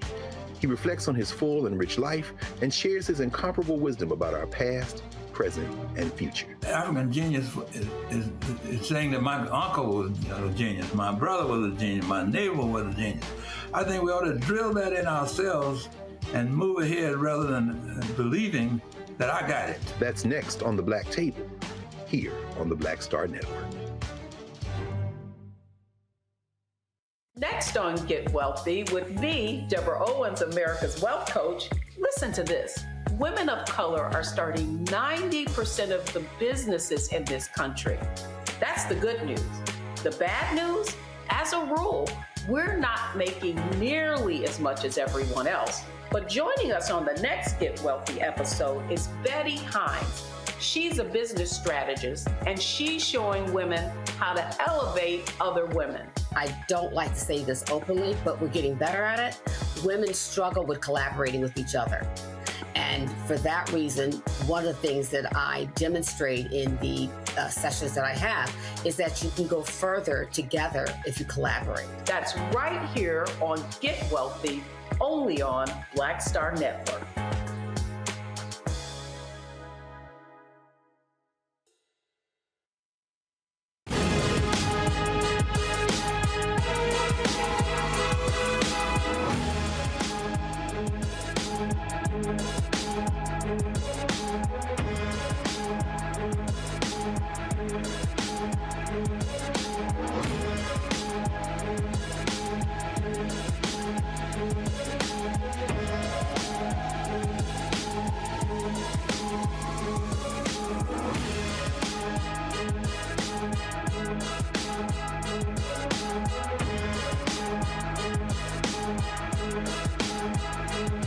Reeves ain't doing that. Tate Reeves is not doing it in Mississippi. And so what I'm saying is this here. No. What I'm saying is this here. When I listen to Republicans talk about being pro-life, what I want to know is where their pro-life stances when it comes to Head Start. Where their pro-life stances when it comes to prenatal care. Where their pro-life stances when you have black women who have a high rate of dying in childbirth. Where are your pro-life policies when it comes to infant mortality? What I'm saying is when you are a Republican in the state of Mississippi and you push a law and the Supreme Court overturns Roe v. Wade and you are ill-prepared to handle the 5,000 new babies, maybe because the money that you could care for the poor went to Brett Favre. That's right. And all I want to see is the governor of Mississippi who's opposing Medicaid expansion, seeing rural hospitals shut down in his state, and you got white women and black women who are dying, and Republicans control the legislature. They control the governor's mansion, so don't tell me they are pro-life when they are unwilling to accept Medicaid expansion, but then they say we don't want to accept federal money from the federal government when they send $1 to the federal government and they get $4 back. When you look at this concept, what you're saying to me right now is that because you believe that Republicans are not supporting pro-living, I disagree. I look at the Republican support for community health centers. I look at the Republicans trying Where? Everywhere, Roland. South Carolina, South Carolina, North Carolina, Tennessee, Georgia, Arkansas, Texas, Mississippi, Alabama. Exactly. They all are against Medicaid expansion and rural hospitals. Are you telling me rural hospitals? Are you literally telling me that rural hospitals in Mississippi, Alabama, Texas, Arkansas, Tennessee, Georgia, North Carolina, South Carolina are not shutting down? Are you actually telling me that? I am not telling you that. But so what therefore, I am saying, if they're shutting down, how then are the people able to get care? How? Roland, what I am saying is that there are, when we talk about aborting babies, like, so you're saying to me that because we support life, actually giving babies the opportunity to live, I'm confused. I'm so confused. First of all, hold up. You're confused because you think I'm saying something that I'm not. Well, tell me what you're saying. What I'm telling you, I'm being very clear. You cannot say you are pro-life when you vote against prenatal care for the mother. You cannot say you are pro-life when you vote against Head Start. Right. You cannot say you are pro-life when you do not want to expand Medicaid to keep hospitals open. You cannot say you are pro-life when you have OBGYNs who are not available in your state. You cannot say you are pro-life when you have black women who are dying at a higher rate during childbirth and you do nothing public policy-wise to fix it. You cannot say you are pro-life if you allow infant mortality rates to be sky high in areas where there are black and brown people. What that tells me is you are anti-abortion. You are not pro-life. Right. Because if you are pro-life, you care about the child in the womb and when the child is out. And if you are pro-life, you are standing there with black folks when their kids are killed by cops. You are not silent. So if you are pro-life, be pro-life from the womb to the tomb, but not just in the womb. Okay, and so Roland, what I say is that I am pro-life. No, you are. No, but not Governor Tate Reeves, not Governor Lee of Tennessee, not the Republican legislature in North Carolina, not Governor Sarah Huckabee Sanders, not Governor Kemp in Georgia. No, here's the deal though. Okay, you let me are. ask you this. But show me where your Republican politicians are pro-life in their policies. Let me ask you this. You know what I am? I'm pro-black, and I'm going to call out anybody who call themselves pro-life, but their policies are not. And I am pro-life. Let me ask you this. Are you? Call your party. Okay, let me ask you this. Call your party. Can I ask you this? Call your party. Okay, let me ask you this. Call your party. Can I ask you this? Go ahead. Are you pro-life? I'm pro-life when that black person is killed, and when a Republican. So let me ask you this. Right. When a Republican says nothing when somebody is gunned down. Don't use extremes. Republicans do say things when people are gunned down. No, Roland, you can't do that. No, they don't. Roland, are you kidding me? Are you kidding me? I'm sorry. Those are the same folks who send out MLK quotes on MLK Day. Oh my goodness. But will not support MLK's Is my mic agenda. on? Can you hear me? Okay, so Roland. No, Roland. You can try this all you want to, Tina, but you know the record is clear. Oh my goodness. Your party refuses to accept affordable care. Can I ask a couple? Come on, we're going to talk about the State of the Union, I suppose, but can I ask a couple of questions about and every single one of those Republicans stood up for Tyree Nichols' family? I don't know how this is dialogue. For police reform. I don't know how this is dialogue. No, Dina. Okay, Dina, so Okay, no. Uvalde. Okay, Hello. can I? I mean, when we got a massive shooting, I don't hear any Republicans talking about any gun. You know, they're wearing their guns on their lapels. Dina, is that pro-life?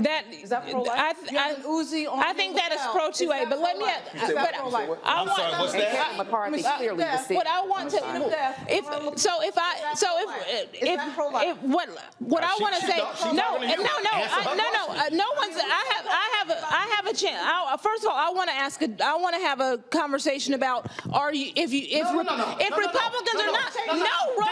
Roland, you haven't given me a chance. Are we gonna have a conversation? Oh my goodness! About If this is actually going to give me a chance to speak, then I will speak.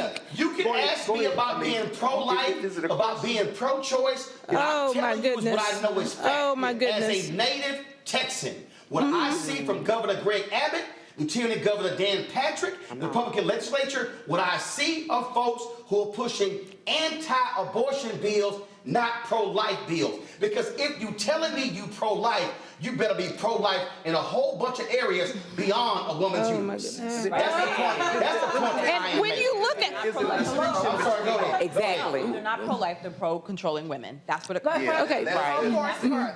Or forced birth. I was at HHS when the Affordable Care Act was passed. I worked on implementation. Medicaid expansion was up, and no Republican would expand it. Here we are in 2023. That was 2010. Right. 13 years have gone by. Republicans have consistently voted to expand support for community health. This is Roland. No. I'm coming back to you. Oh my goodness. I want her to finish. Okay. Because she actually worked there. So finish your point. Since you worked there. Hold on, Bill.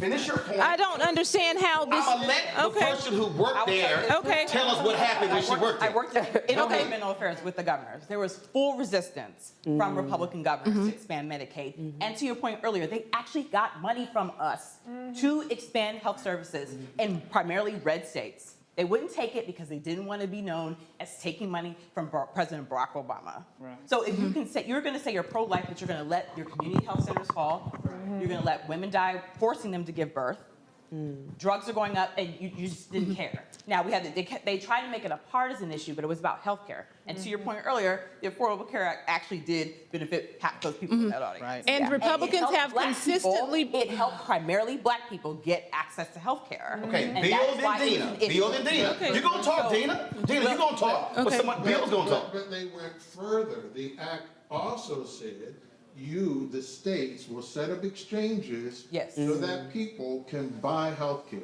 A Republican idea that people are supposed to buy their own. Massachusetts by Republican governors, correct. They refused to set up the exchanges. Yes. So the exchanges had to be set up by you. Yes, which was also difficult, as you all may remember, but we recovered.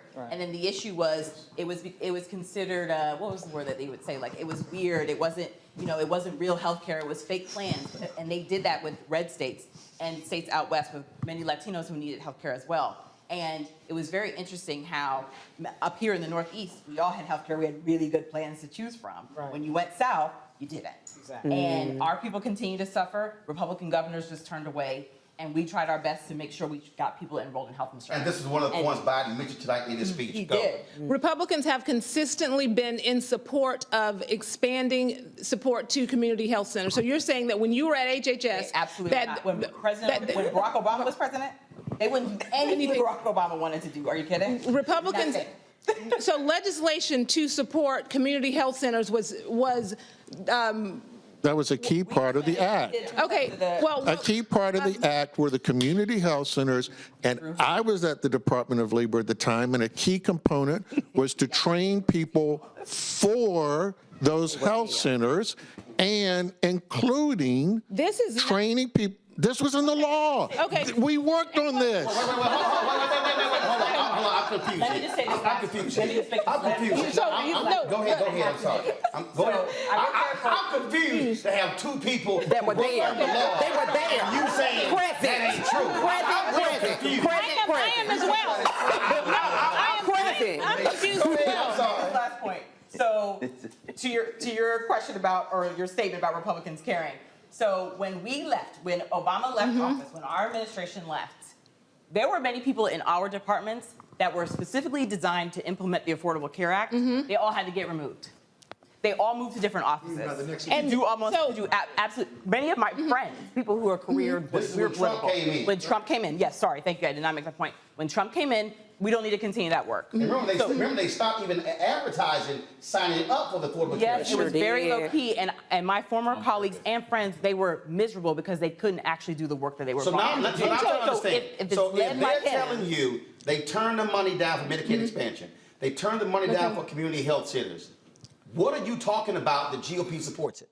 I'm talking Is it in utopia? No, I'm talking about very specifically, and this is what, like, I don't want to speak to things that you clearly worked there and you have an expertise and a knowledge that I don't have. But what I will say is that what I want to understand, and we will post this because we're Black Press as well. So at bpalivewire.com, I respect you, and you clearly you've worked there. But what I want to understand is, when Republicans made these overtures to not accept this money, I want to understand, because we always have areas where you accept it and something else. Like, we want to make sure that there's a standalone, that Republicans can support community health centers without the stipulations. And I don't so all of these, I don't know. So all these years that I have been even as I sit and meet with legislators and they talk about the 13,000 community health centers that are championed, instead of organizations like Planned Parenthood give the money to community health centers. So if I have been Planned Parenthood is not. Planned Parenthood is a community health center. Planned Parenthood is a community service they provide, but they do health screenings. They do. But the greatest proportion. No, wait a minute, Roland. You're gonna have to. No, Roland. Hold up. You know, now let's be real clear. This is your show. I get it. Let's be real clear. I am not the one to say no to. Okay. Now I'm letting different folks talk, but never tell me no. So when you're talking about community centers, okay? I can understand. You were speaking about, which is totally different than what she's talking about, and again, we're talking about what Bill is talking about. The resources that were in there. When you say, oh, we don't want stipulations, that's the whole point. So what you're trying to say is, oh, just give us that little piece we want right there and nothing else. But here's the reality. That ain't how Congress operates. The reality is, this is not the unrestricted funds of COVID, like Biden talked about. This is looking at the health of the people in that state holistically and universally, and not just what y'all like. Dina, let's get real.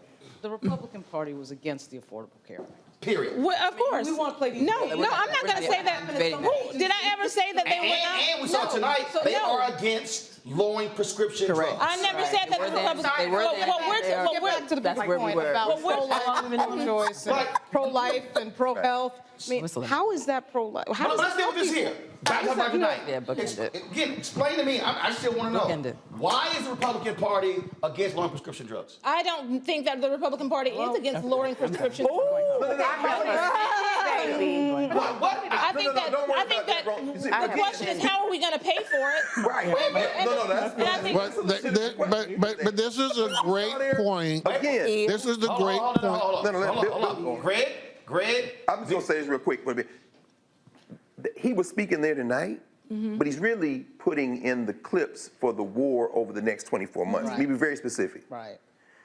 When he first, and me and Eric were laughing about this, whoever wrote that section in there on those junk fees needs a raise. Yeah. See, what's going to happen is, imagine this, there's going to be a 2-minute ad with people frustrated at the airport checkout line, with people looking at their cable bill, because he don't know a damn thing about paying no cable bill. But he's talking to very targeted, it's almost like micro-targeting voters.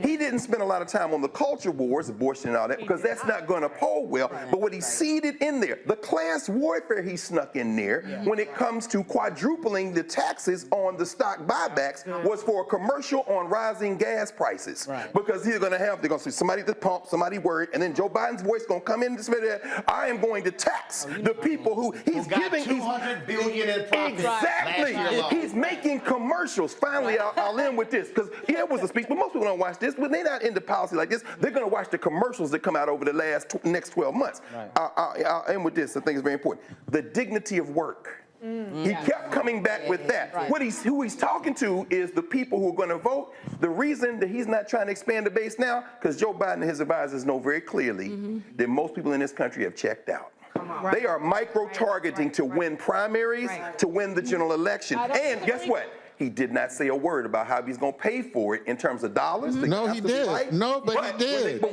I'm saying, go ahead. But he did. Explain that, because I was about to say. Wait. I'm going to But let the economist tell it. Hold up. I'm going to a break. We come back. Bill, you're going to explain that part about how he said he's going to pay for it. I know that Cliff Albright, Reddit Hudson, Tiffany Lofton, we got them on as well. We're going to talk about, again, the police reform aspect of it, the most emotional moment of the night when he introduced Tyree Nichols' family. So a lot more to cover it. I told y'all, Jake Tapper can't do this. No. Rachel Maddow them, they ain't having this conversation. And so this the conversation that we all had growing up in black families where we kept it real and we kept it honest. But here's the deal, because my grandparents taught me, bring your ass to the conversation, start lying, you're gonna get eaten up. So they told us, don't come in here selling wolf tickets because it ain't gonna play. So we gonna keep having this debate. I gotta go to a break. We gotta pay some bills, girl. But it's called paying some bills. Your mom, an executive producer, she know how this works. You gotta pay some bills. So think about that pound cake. You're watching Roland Martin Unfiltered. It's special. State of the Union post coverage. Back in a moment.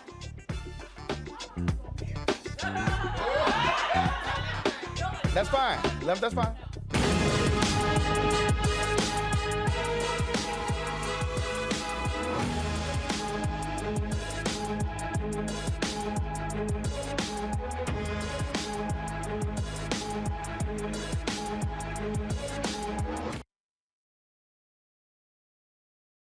Hatred on the streets, a horrific scene, a white nationalist rally that descended into deadly violence. White people are losing their damn minds. As an angry pro-Trump mob storms the U.S. Capitol, we've seen shooting. We're about to see the rise of what I call white minority resistance.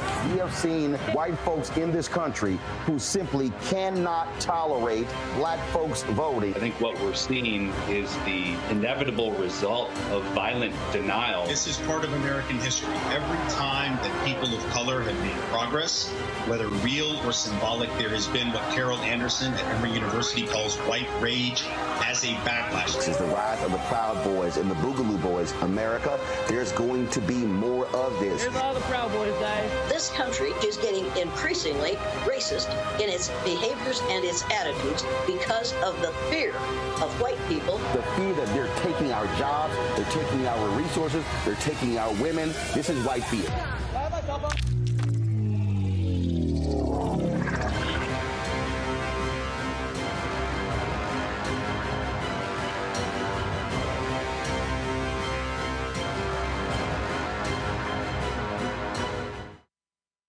Pull up a chair, take your seat at the Black Table with me, Dr. Greg Carr, here on the Black Star Network.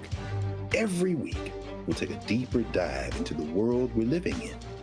Join the conversation only on the Black Star Network.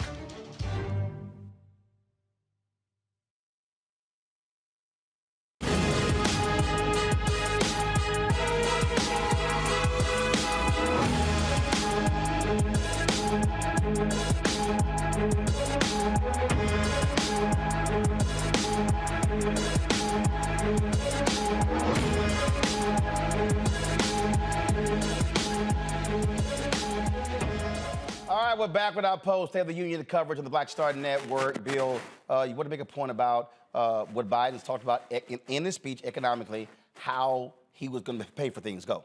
Well, this is what I thought that he did very well. He led with a clear statement, I'm going to lay out my fiscal plan. And he said, by the way, it's going to reduce the deficit. That's right. So he's telling you up front I'm paying for what I'm going to propose. I am going to reduce the deficit. This is very important for the current craziness we have over the debt ceiling, which is different than the deficit. So it's already the case that federal spending is declining because this was already designed in the budget he laid out from the very beginning back after he got elected. Right. Yes, we were going to spend more in 2022 to make sure we would recover the economy, but immediately in 2023, spending collapses. We have cut spending at a faster rate than when we demobilized from Vietnam. He also said in the speech, when he said that by having the freedom to now negotiate prescription drug prices, that is going, he said, because if they're now buying drugs cheaper, that's going to lower how much we're spending, which lowers the deficit. So therefore, how can you be against negotiating prescription drug prices? Yes, these were excellent points he raised, that a lot of the things that he's proposing cut the deficit. And this is what he did in the Inflation Reduction Act when we came up with cutting these drug prices. But what he also did, we talked about him calling them on Social Security, was to freeze them because they wanted to have an esoteric conversation about the debt limit. Let's be clear again about what the crisis is. The debt limit is the accumulation of all the deficits, including when that House, many members of that House, voted the biggest tax cut for the richest people on the planet who ever lived on this planet. That's right. That's included in the debt. And the point of the debt is y'all already had that vote. You agreed to it. It got signed by a president. It's the law. You agreed this was going to be the debt. That's like you going to the store, pulling out your credit card. Done deal. You already pulled out the credit card. It's too late to argue about, I don't want to pay it. It's too late to say, well, going forward. Exactly. And Bill, who do the people who pay the credit, who do they owe? Who does the government owe? We owe the world. Exactly, including China, which is the point he was making on the domestic. Well, yeah, but let's be clear. The United States has a unique position because we have never, ever defaulted on our debt. Right. This is the argument that Hamilton had with Jefferson. Absolutely. Strong central bank or central finance? Well, no, it was the issue over would we act as a nation to pay off the Revolutionary War debt, or were we going to tell the world, well, that was New York. Well, that was Massachusetts. Right. Well, that's what I that was Virginia. Strong and so, bank, so a strong nation, a strong currency, we've never defaulted. Even after the British burned the Library of Congress, the U.S. Capitol, and the White House to the ground, that's right. We repaid the debt. That's right. Never, ever in our history. Even the Civil War, when half the country bolted, that's right, and we ran up the biggest debt we had ever done to beat them. That's right.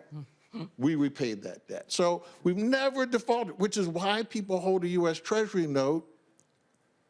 As much as people say, you know, these other countries are older than they are not. Germany is a creation of the 19th century. Italy is a creation in the 19th century.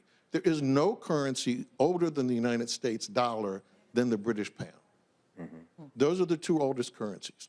Our currency in its whole history has never been defaulted. So central banks around the world hold U.S. Treasury notes because it's a sure bet. And so what he's saying is, don't play games. Exactly. You cannot play games with that. You cannot play games with that. And so he froze them. That's right. By saying on two things. And also reminded them that they passed the Trump tax cuts, which contributed to 25% of that debt. Yes, precisely. And they can't say they didn't. Exactly. And so what he did was he said, my budget is going to reduce the deficit.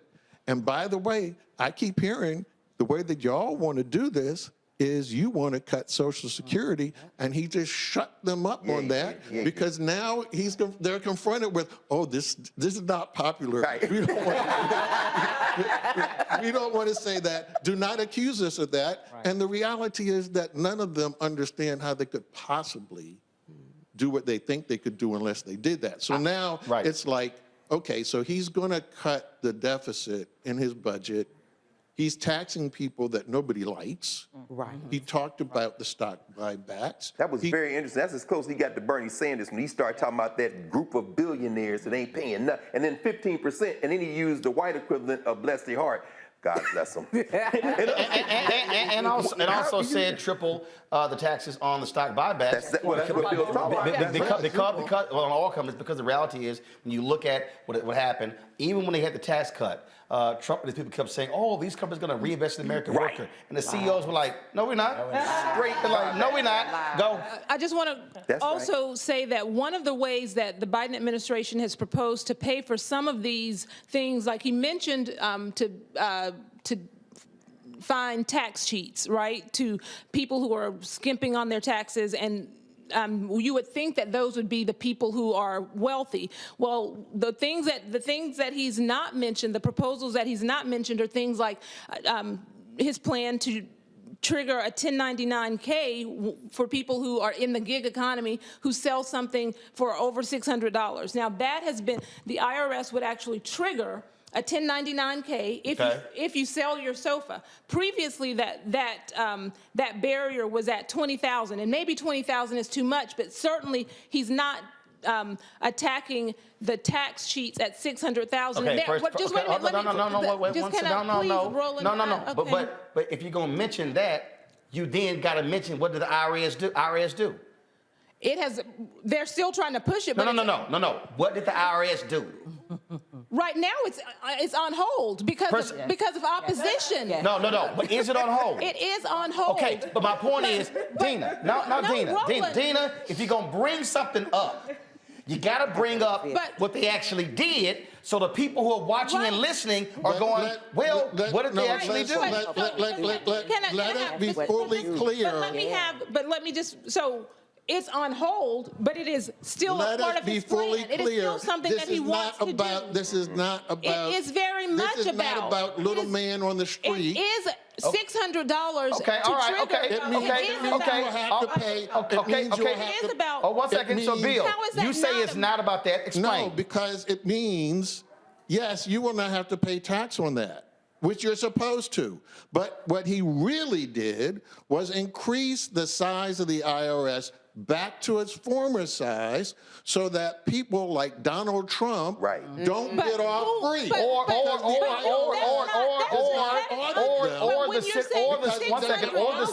the Citadel's Ken Griffin, who, based on ProPublica's reporting, spent $11 million fighting the IRS to keep them from actually looking into the taxes of the rich. But Dana, if you're going to mention the IRS, can you mention? But don't Bill. Hold up, Dina. Okay, how about this here, Dina? Should we go after the mega rich who cheat? Yes, but we should not go. But this particular proposal. This is not go after somebody who is. Yes, it does. No, it does not. Because it makes sure all transactions are treated fairly. And so for the person who is downstairs working in that restaurant and gets paid a little bit of money, who has to pay their tax, they want to know, why does somebody driving an Uber not have to pay tax? They want to know, why isn't the playing field fair? If I got to show up to work, they show up to work, but then they don't pay tax. So let me do 1 second. Hold on 1 second. Hold on one second. Compared to what's going on. Okay, 1 second. Do not divert. Right. For 1 second. First of all, working class people, with the fact that Donald Trump was found guilty, his company was found guilty of cheating on taxes and didn't get audited. All right, so here's what I'm doing. First of all, I'm putting a pin in this conversation. One of my guests has to leave in a second. I do want to talk about police reform. Reddit Hudson. Okay. Talk about immigration? No, we ain't talking about immigration. Reddit Hudson leads a police accountability group, so we're going to talk about police accountability. So I know that. So that's what we're going to talk about. Reddit Hudson. The emotional moment of the night, he obviously brings up Tyree Nichols' family. Frankly, he was persuasive. He gave emotion, talked about the talk. But as far as I'm concerned, it was absolutely weak when it came to laying out police reform. He literally said, let's do something. And then segued to Uvalde. So he got the emotional piece, but no, I wanted to hear something stronger when it came to police reform. Your assessment of that part of the speech. I don't disagree. I think that I'm desensitized, brother, at this point when it comes to presidents or any elected officials commending another black mother for her grace and courage in the aftermath of her child being murdered. The one part of his speech that resonated at all with me is the accountability part. That is the remedy. There is no, to my mind at this point, legislative remedy that can pass. No Republican is going to vote for police reform, as you pointed out earlier. So the remedy is accountability. And it is the best training, as I've said before. Derek Chauvin murdered George Floyd. The best training for new Minneapolis police officers is Derek Chauvin spending much of the rest of his life in prison. The best training for new Memphis police officers will be these brothers spending much of the rest of their lives in prison for the murder of Tyree Nichols. I do wish that someone would recognize the fact that we've been here so many times before. It struck me that somebody pointed out that members of the Congressional Black Caucus were wearing pins that had 1870 on them, commemorating the year that the first free black man was murdered by police in America. That was over 150 years ago. This conversation, it's hard to even enter it without understanding that the change that needs to happen systemically, because look, what you saw those brothers do to Tyree Nichols, to my mind, is what you see when black officers both internalize and align themselves with police culture, which itself is rooted in white supremacy. Police culture eats police training for breakfast every day. Damn. All That's day. it right there.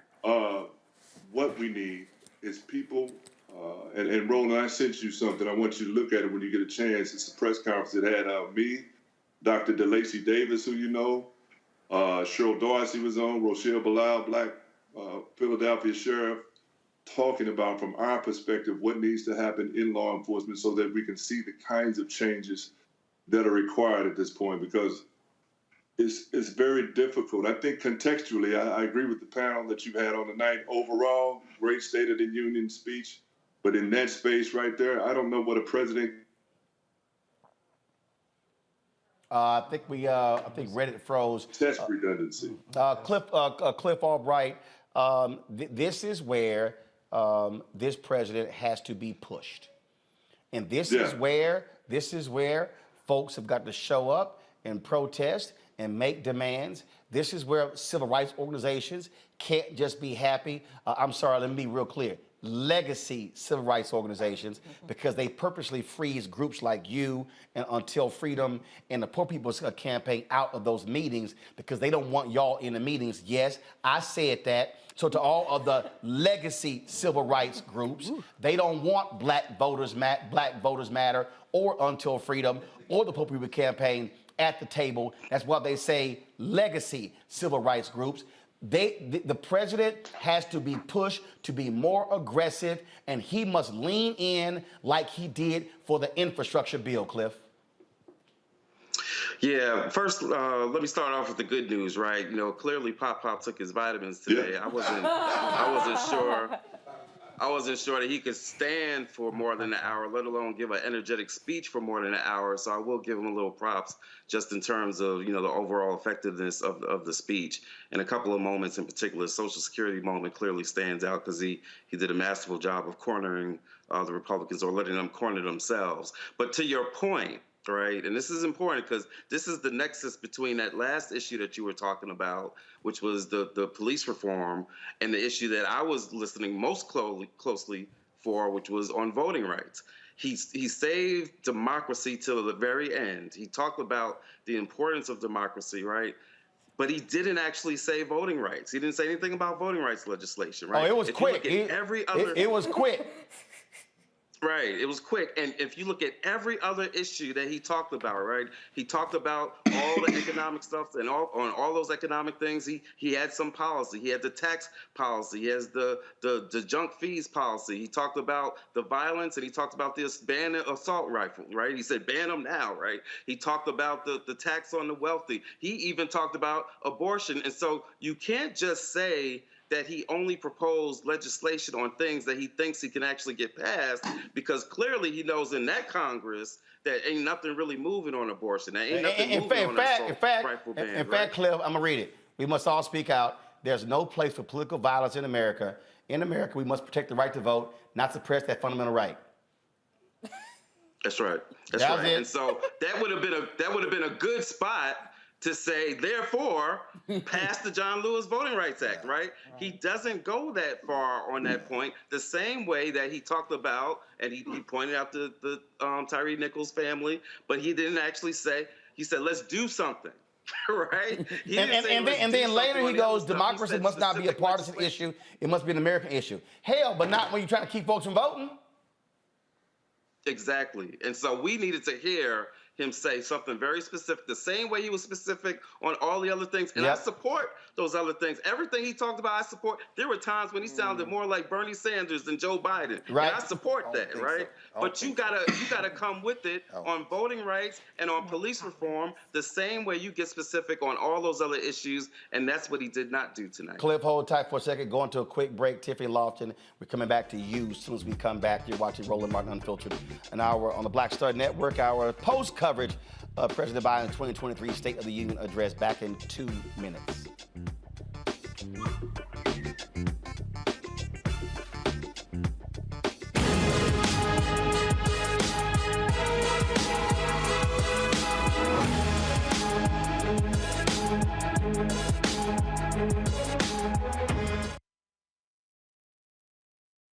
The 54th NAACP Image Awards is airing live on February 25th, honoring outstanding performances in film, television, theater, music, and literature. But this year, Roland Martin Unfiltered is nominated for Outstanding News or Information Series or Special. To vote, head to NAACPImageAwards.net, scroll down to Outstanding News/Information Series, select the category.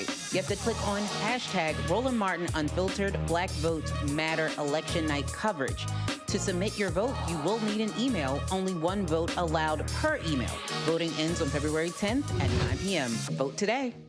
Hi, I'm Dr. Jackie Hood Martin, and I have a question for you. Ever feel as if your life is teetering and the weight and pressure of the world is consistently on your shoulders? Well, let me tell you, living a balanced life isn't easy. Join me each Tuesday on Black Star Network for A Balanced Life with Dr. Jackie.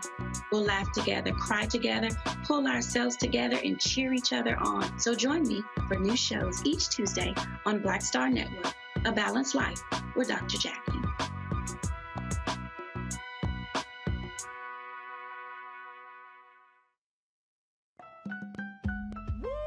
We're all impacted by the culture, whether we know it or not. From politics to music and entertainment, it's a huge part of our lives, and we're going to talk about it every day right here on The Culture with me, Faraji Muhammad, only on the Black Star Network.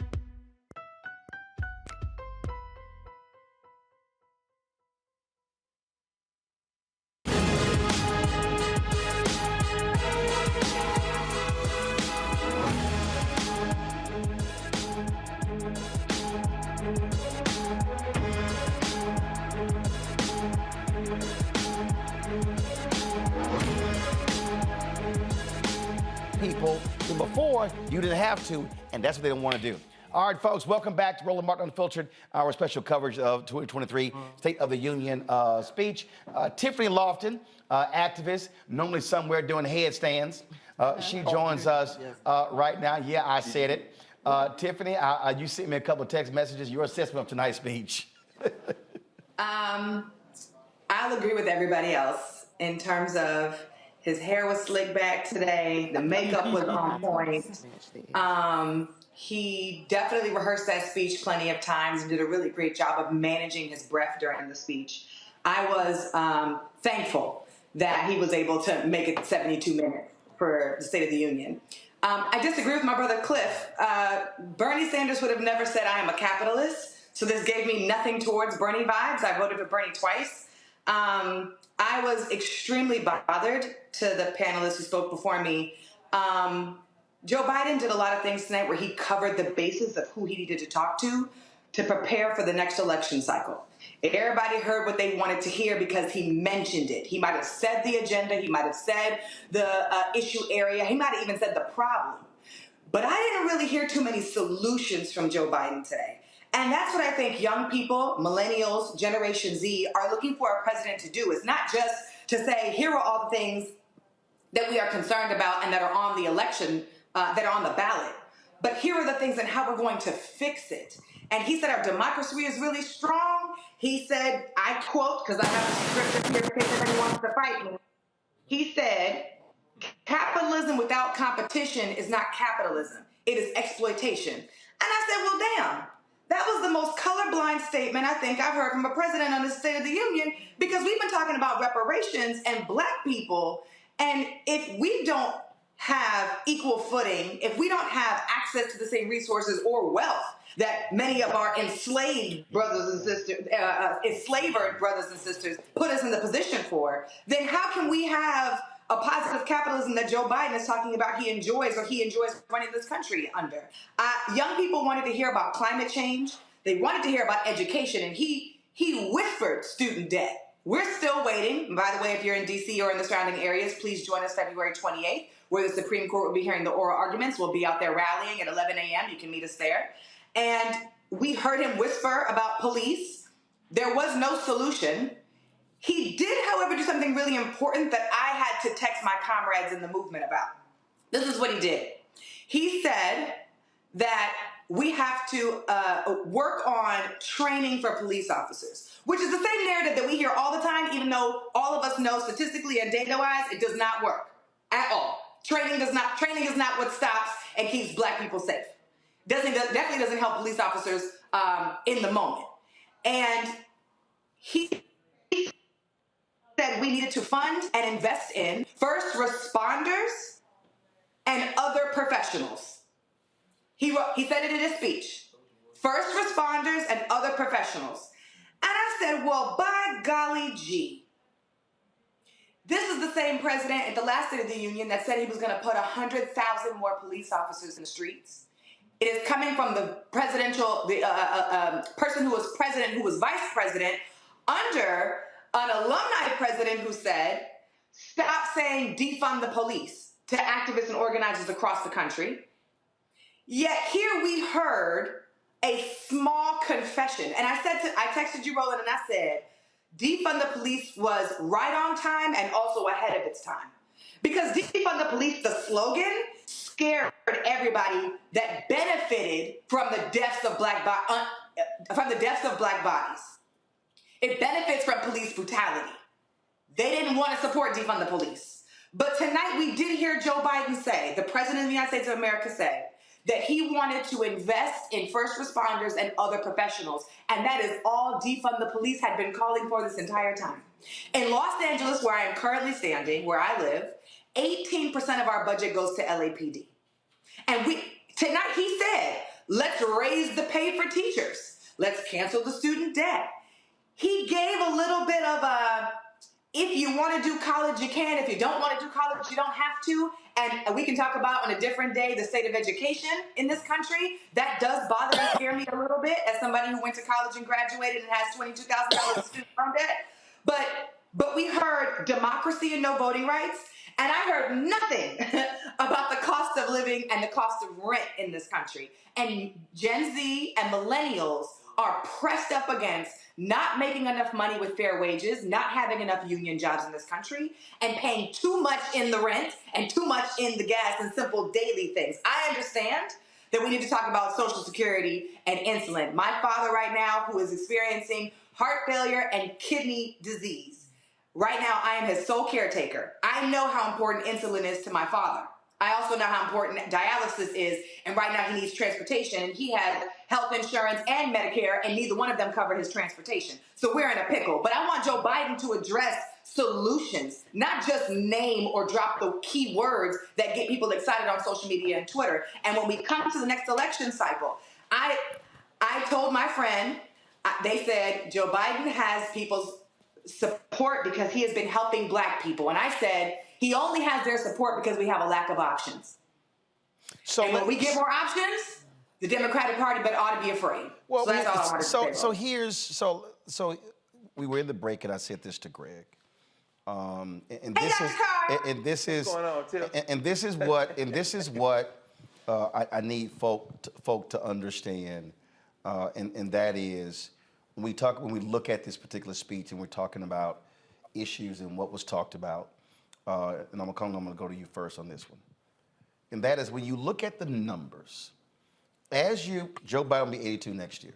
So as you keep going to 2023, 2024, the group that is hardcore, we know black voters are number 1 and number 2 for Democrats. Black women 1, black men 2. But the group that's the number 1 is 65 plus, but they self-identify. As you go 55 plus, fewer self-identify, 45, 35, you get 18 to 35. So the problem that they have is that the old structure no longer is actually being dismantled. It used to be, we can hit these black churches, we can go to them in August, we can go to these black preachers, get their endorsements, congregations will follow the preacher. Well, what a church is experiencing, dramatic drop in membership. And so what's happening is, and these white Democratic consultants are completely unprepared for this.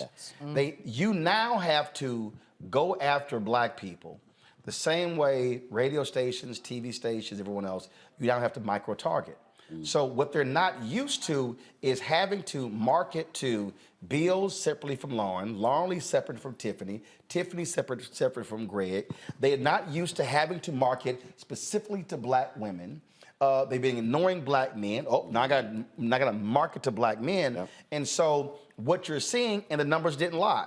You saw a dramatic drop-off of black turnout in South Carolina in the last election. That's right. You have seen a dramatic drop-off in turnout in Miami-Dade County, in Broward there in Florida. Milwaukee had a drop of 50,000. And let me be clear, and Cliff knows this here, voter suppression, closing down polling locations, voter ID, the efforts of Ron DeSantis, Republican governor of Florida, specifically sicking police on formerly incarcerated people, and the charges were dropped. It was done to scare them from voting. That's just a fundamental fact. DeSantis did that, and judges were throwing those cases out. What they're going to have to do is understand, if you don't do what Tiffany's talking about, then he's not going to vote. Yeah. And his margins were narrow in 2020. Yeah. He only won Georgia by 12,000 votes. Look at Arizona as well. And so Trump not on the ballot, it's a whole different deal. You're looking at where it's being completely flipped. They are going to have to know how to talk to black people in a different way, and they're failing at actually doing that. Most definitely, and I feel like they also would not have avoided this red wave if it wasn't for Roe v. Wade and people being so frustrated at that. So I feel like Democrats kind of got lucky in this last election because people were so upset with that. When you look at these young people, they're not watching CNN or MSNBC. I'm teaching my students at American University. They're not following the platforms that we're used to. And so when we're going into this next election, you got a whole bunch of new voters that are going to be coming out in the next 2 years. What are Democrats doing to reach them? And it goes to your point you made when we first started about the labor thing with Kamala Harris.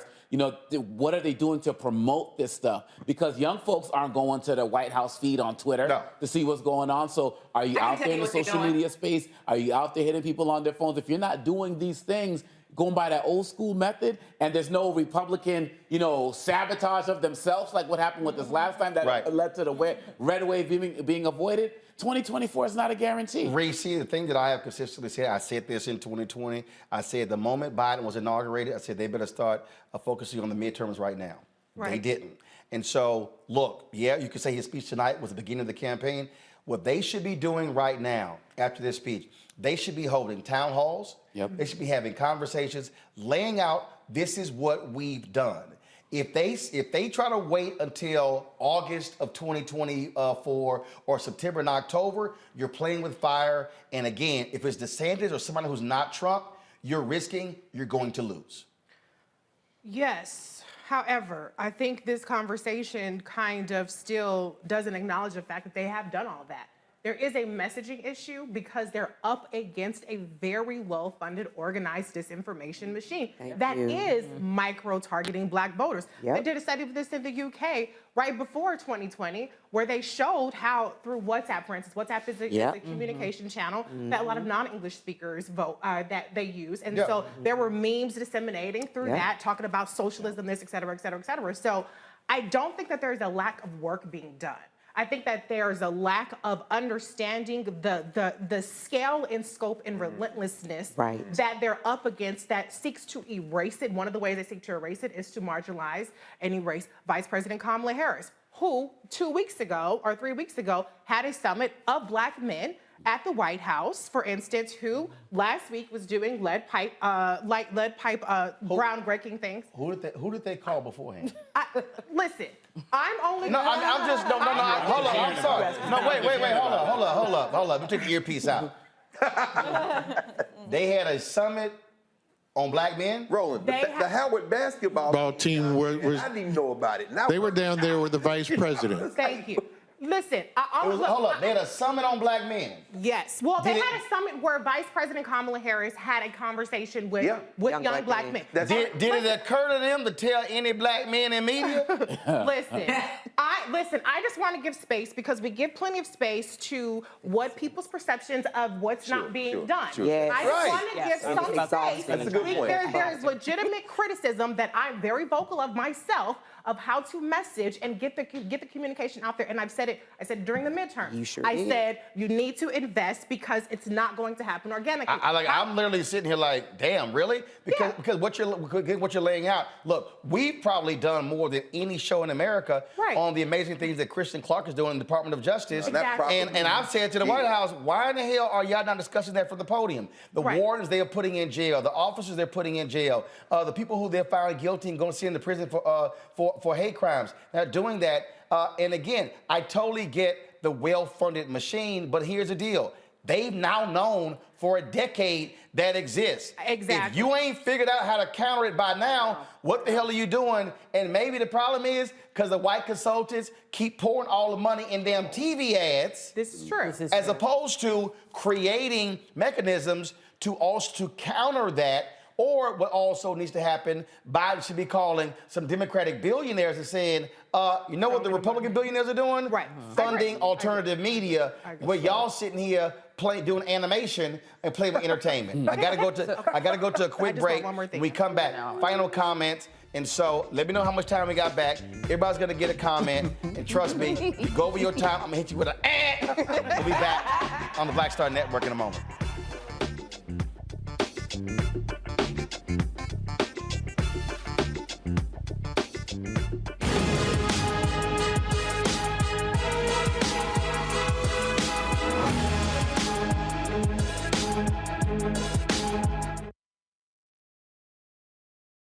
Most people think that these television shows that tell stories about who we are as Black men, and then they paint these monolithic portraits of us. They think that they're being painted by white people. And I gotta tell you, there are a whole bunch of Black folk that are the creators, the head writers, the directors of all of these shows, and that are still painting us as monoliths. The people don't really want to have this conversation. No, they don't.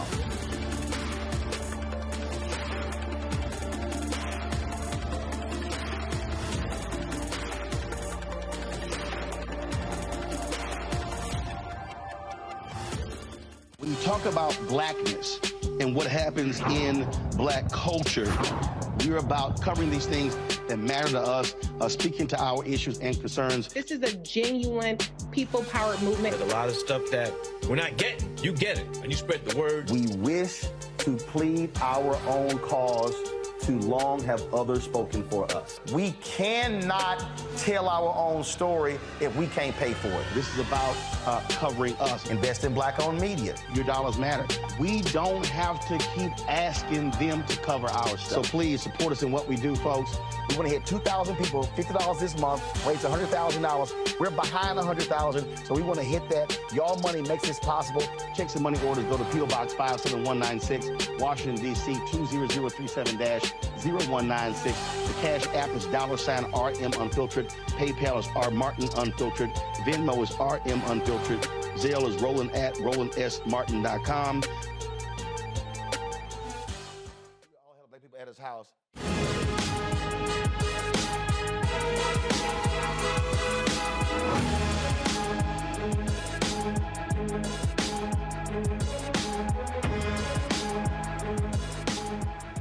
All right, folks, we got 10 minutes before we go to the end of the show.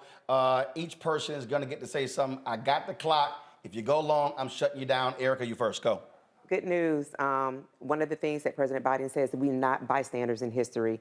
So it's something I say on the show all the time. We need to be checking our voter registration. We all have something to lose. And there was good news in that speech for veterans, people who definitely protect this country 24/7. Ready, Hudson? I wanted to chime in with the sister from Los Angeles. If we want to really address some of the issues we see relative to crime in our communities, it's about funding public education, health care, livable wages, and putting communities in a position of stability so that we don't have to engage with officers so much. Got it. Lauren? You stole my thunder there about Kamala Harris. It's Anita Dunn. It's Anita Dunn being against voting rights and Kamala Harris. And that is a serious thing because Anita Dunn was head of SKDK. She knows how to control the machinery of the media. That's why we're getting negative piece after negative piece on Kamala Harris. Just not a secret. The other thing is that, you know, Joe Biden is the right man at the right time at the wrong age. He is 80 years old. He is showing his age. We're seeing flecks of it already. And at some point, there's got to be a family discussion about it because I think in 2 years, it just gets a little bit worse and a little bit worse. And that's why the Kamala thing is a very big deal, because they know it. Team Biden knows it. And can he hang on? Can he beat somebody younger? Does it set up some sort of McCain-Obama type look if you get DeSantis in there versus an 82-year-old man? You got to think about all that. And the obvious alternative is Kamala Harris. So one thing I will say, I do agree with our resident Republican here on a few things here. I was sort of disappointed he didn't go into groceries and gasoline a little bit more tonight. Just practical things that people do think about. Right. But quite frankly, I thought it was a lot better than I ever dreamt. I mean, he was great out there in a lot of ways. Tiffany.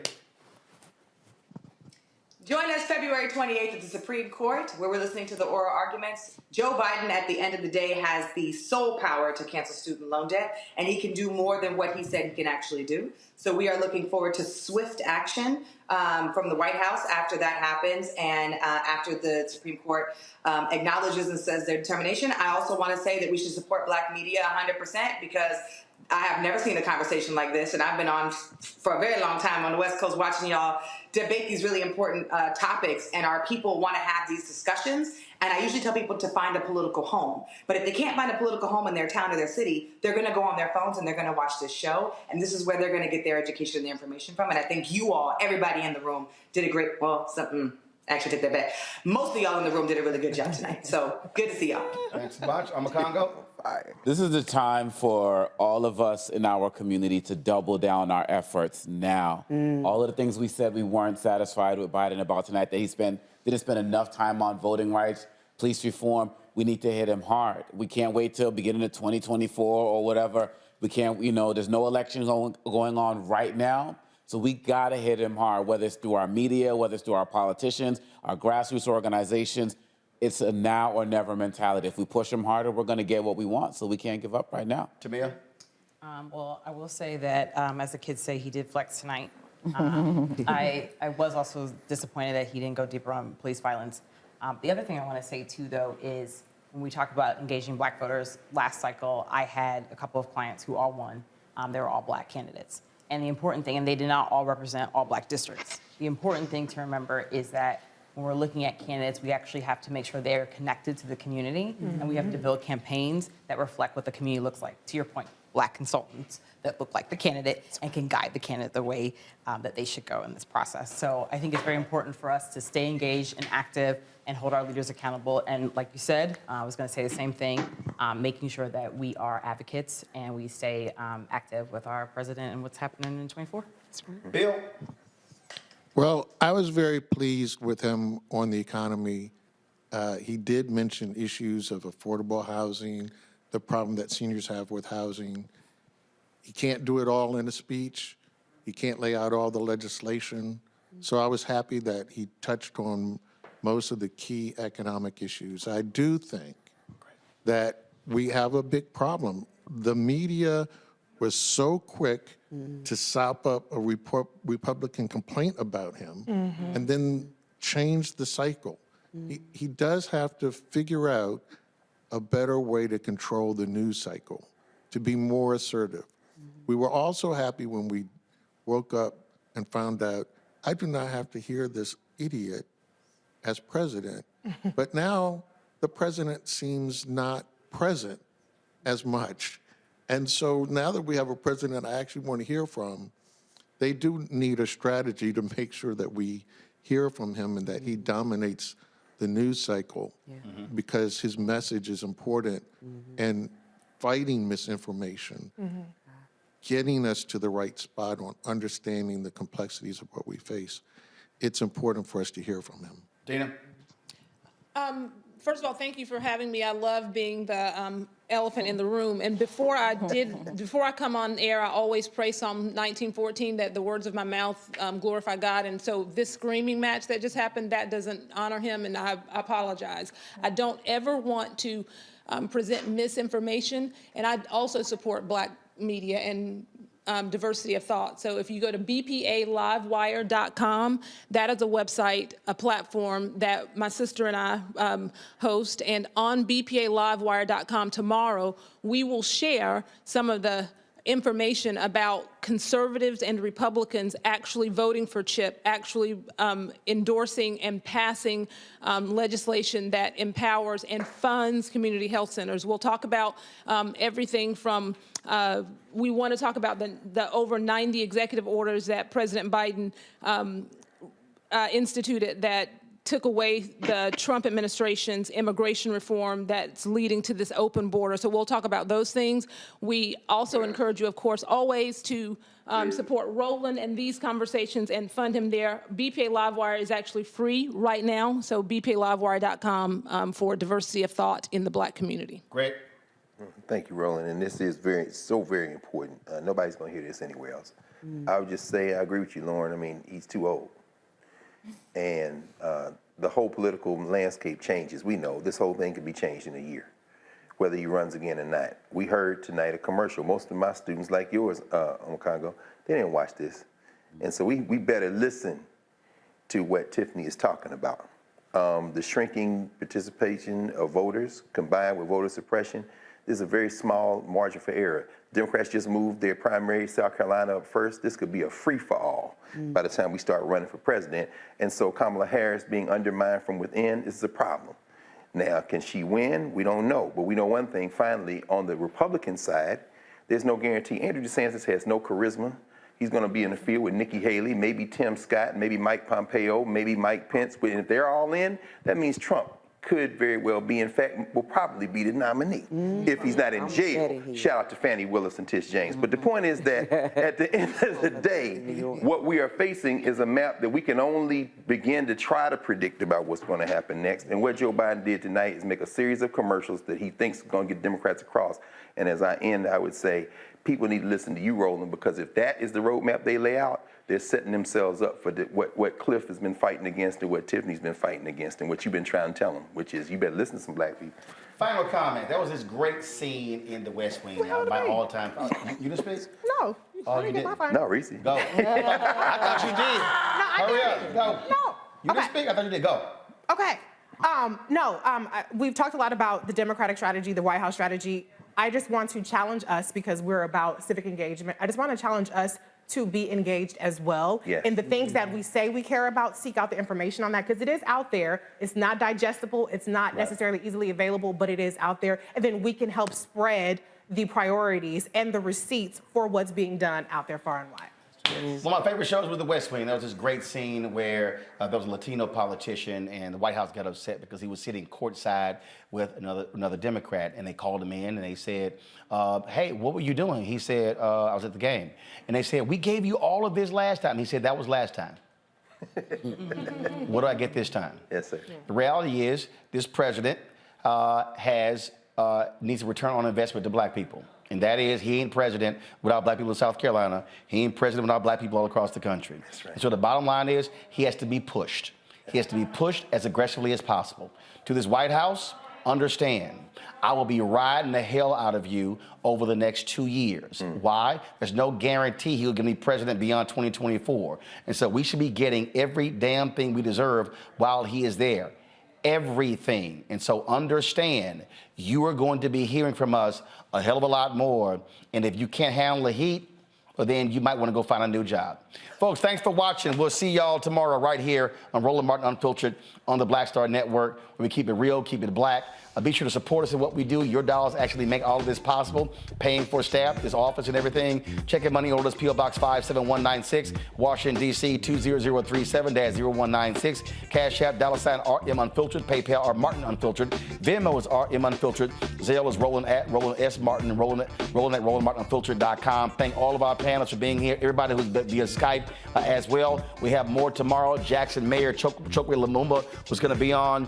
The Republicans in Mississippi in the State House have passed a bill to create a separate court system and a separate police force to govern all of Jackson, Mississippi. You can't have a nearly all-white legislature trying to control a majority black city. We'll be discussing that tomorrow. That's Republicans in Mississippi. We'll be dealing with them. Y'all know how we gonna do that. What, he broke the record? Yes. Oh, so LeBron James broke the all-time scoring record? Okay, all right. That happened while we were live as well. I'll check SportsCenter when I get home. Y'all know how we end the show. Holla! Yeah, I got a text.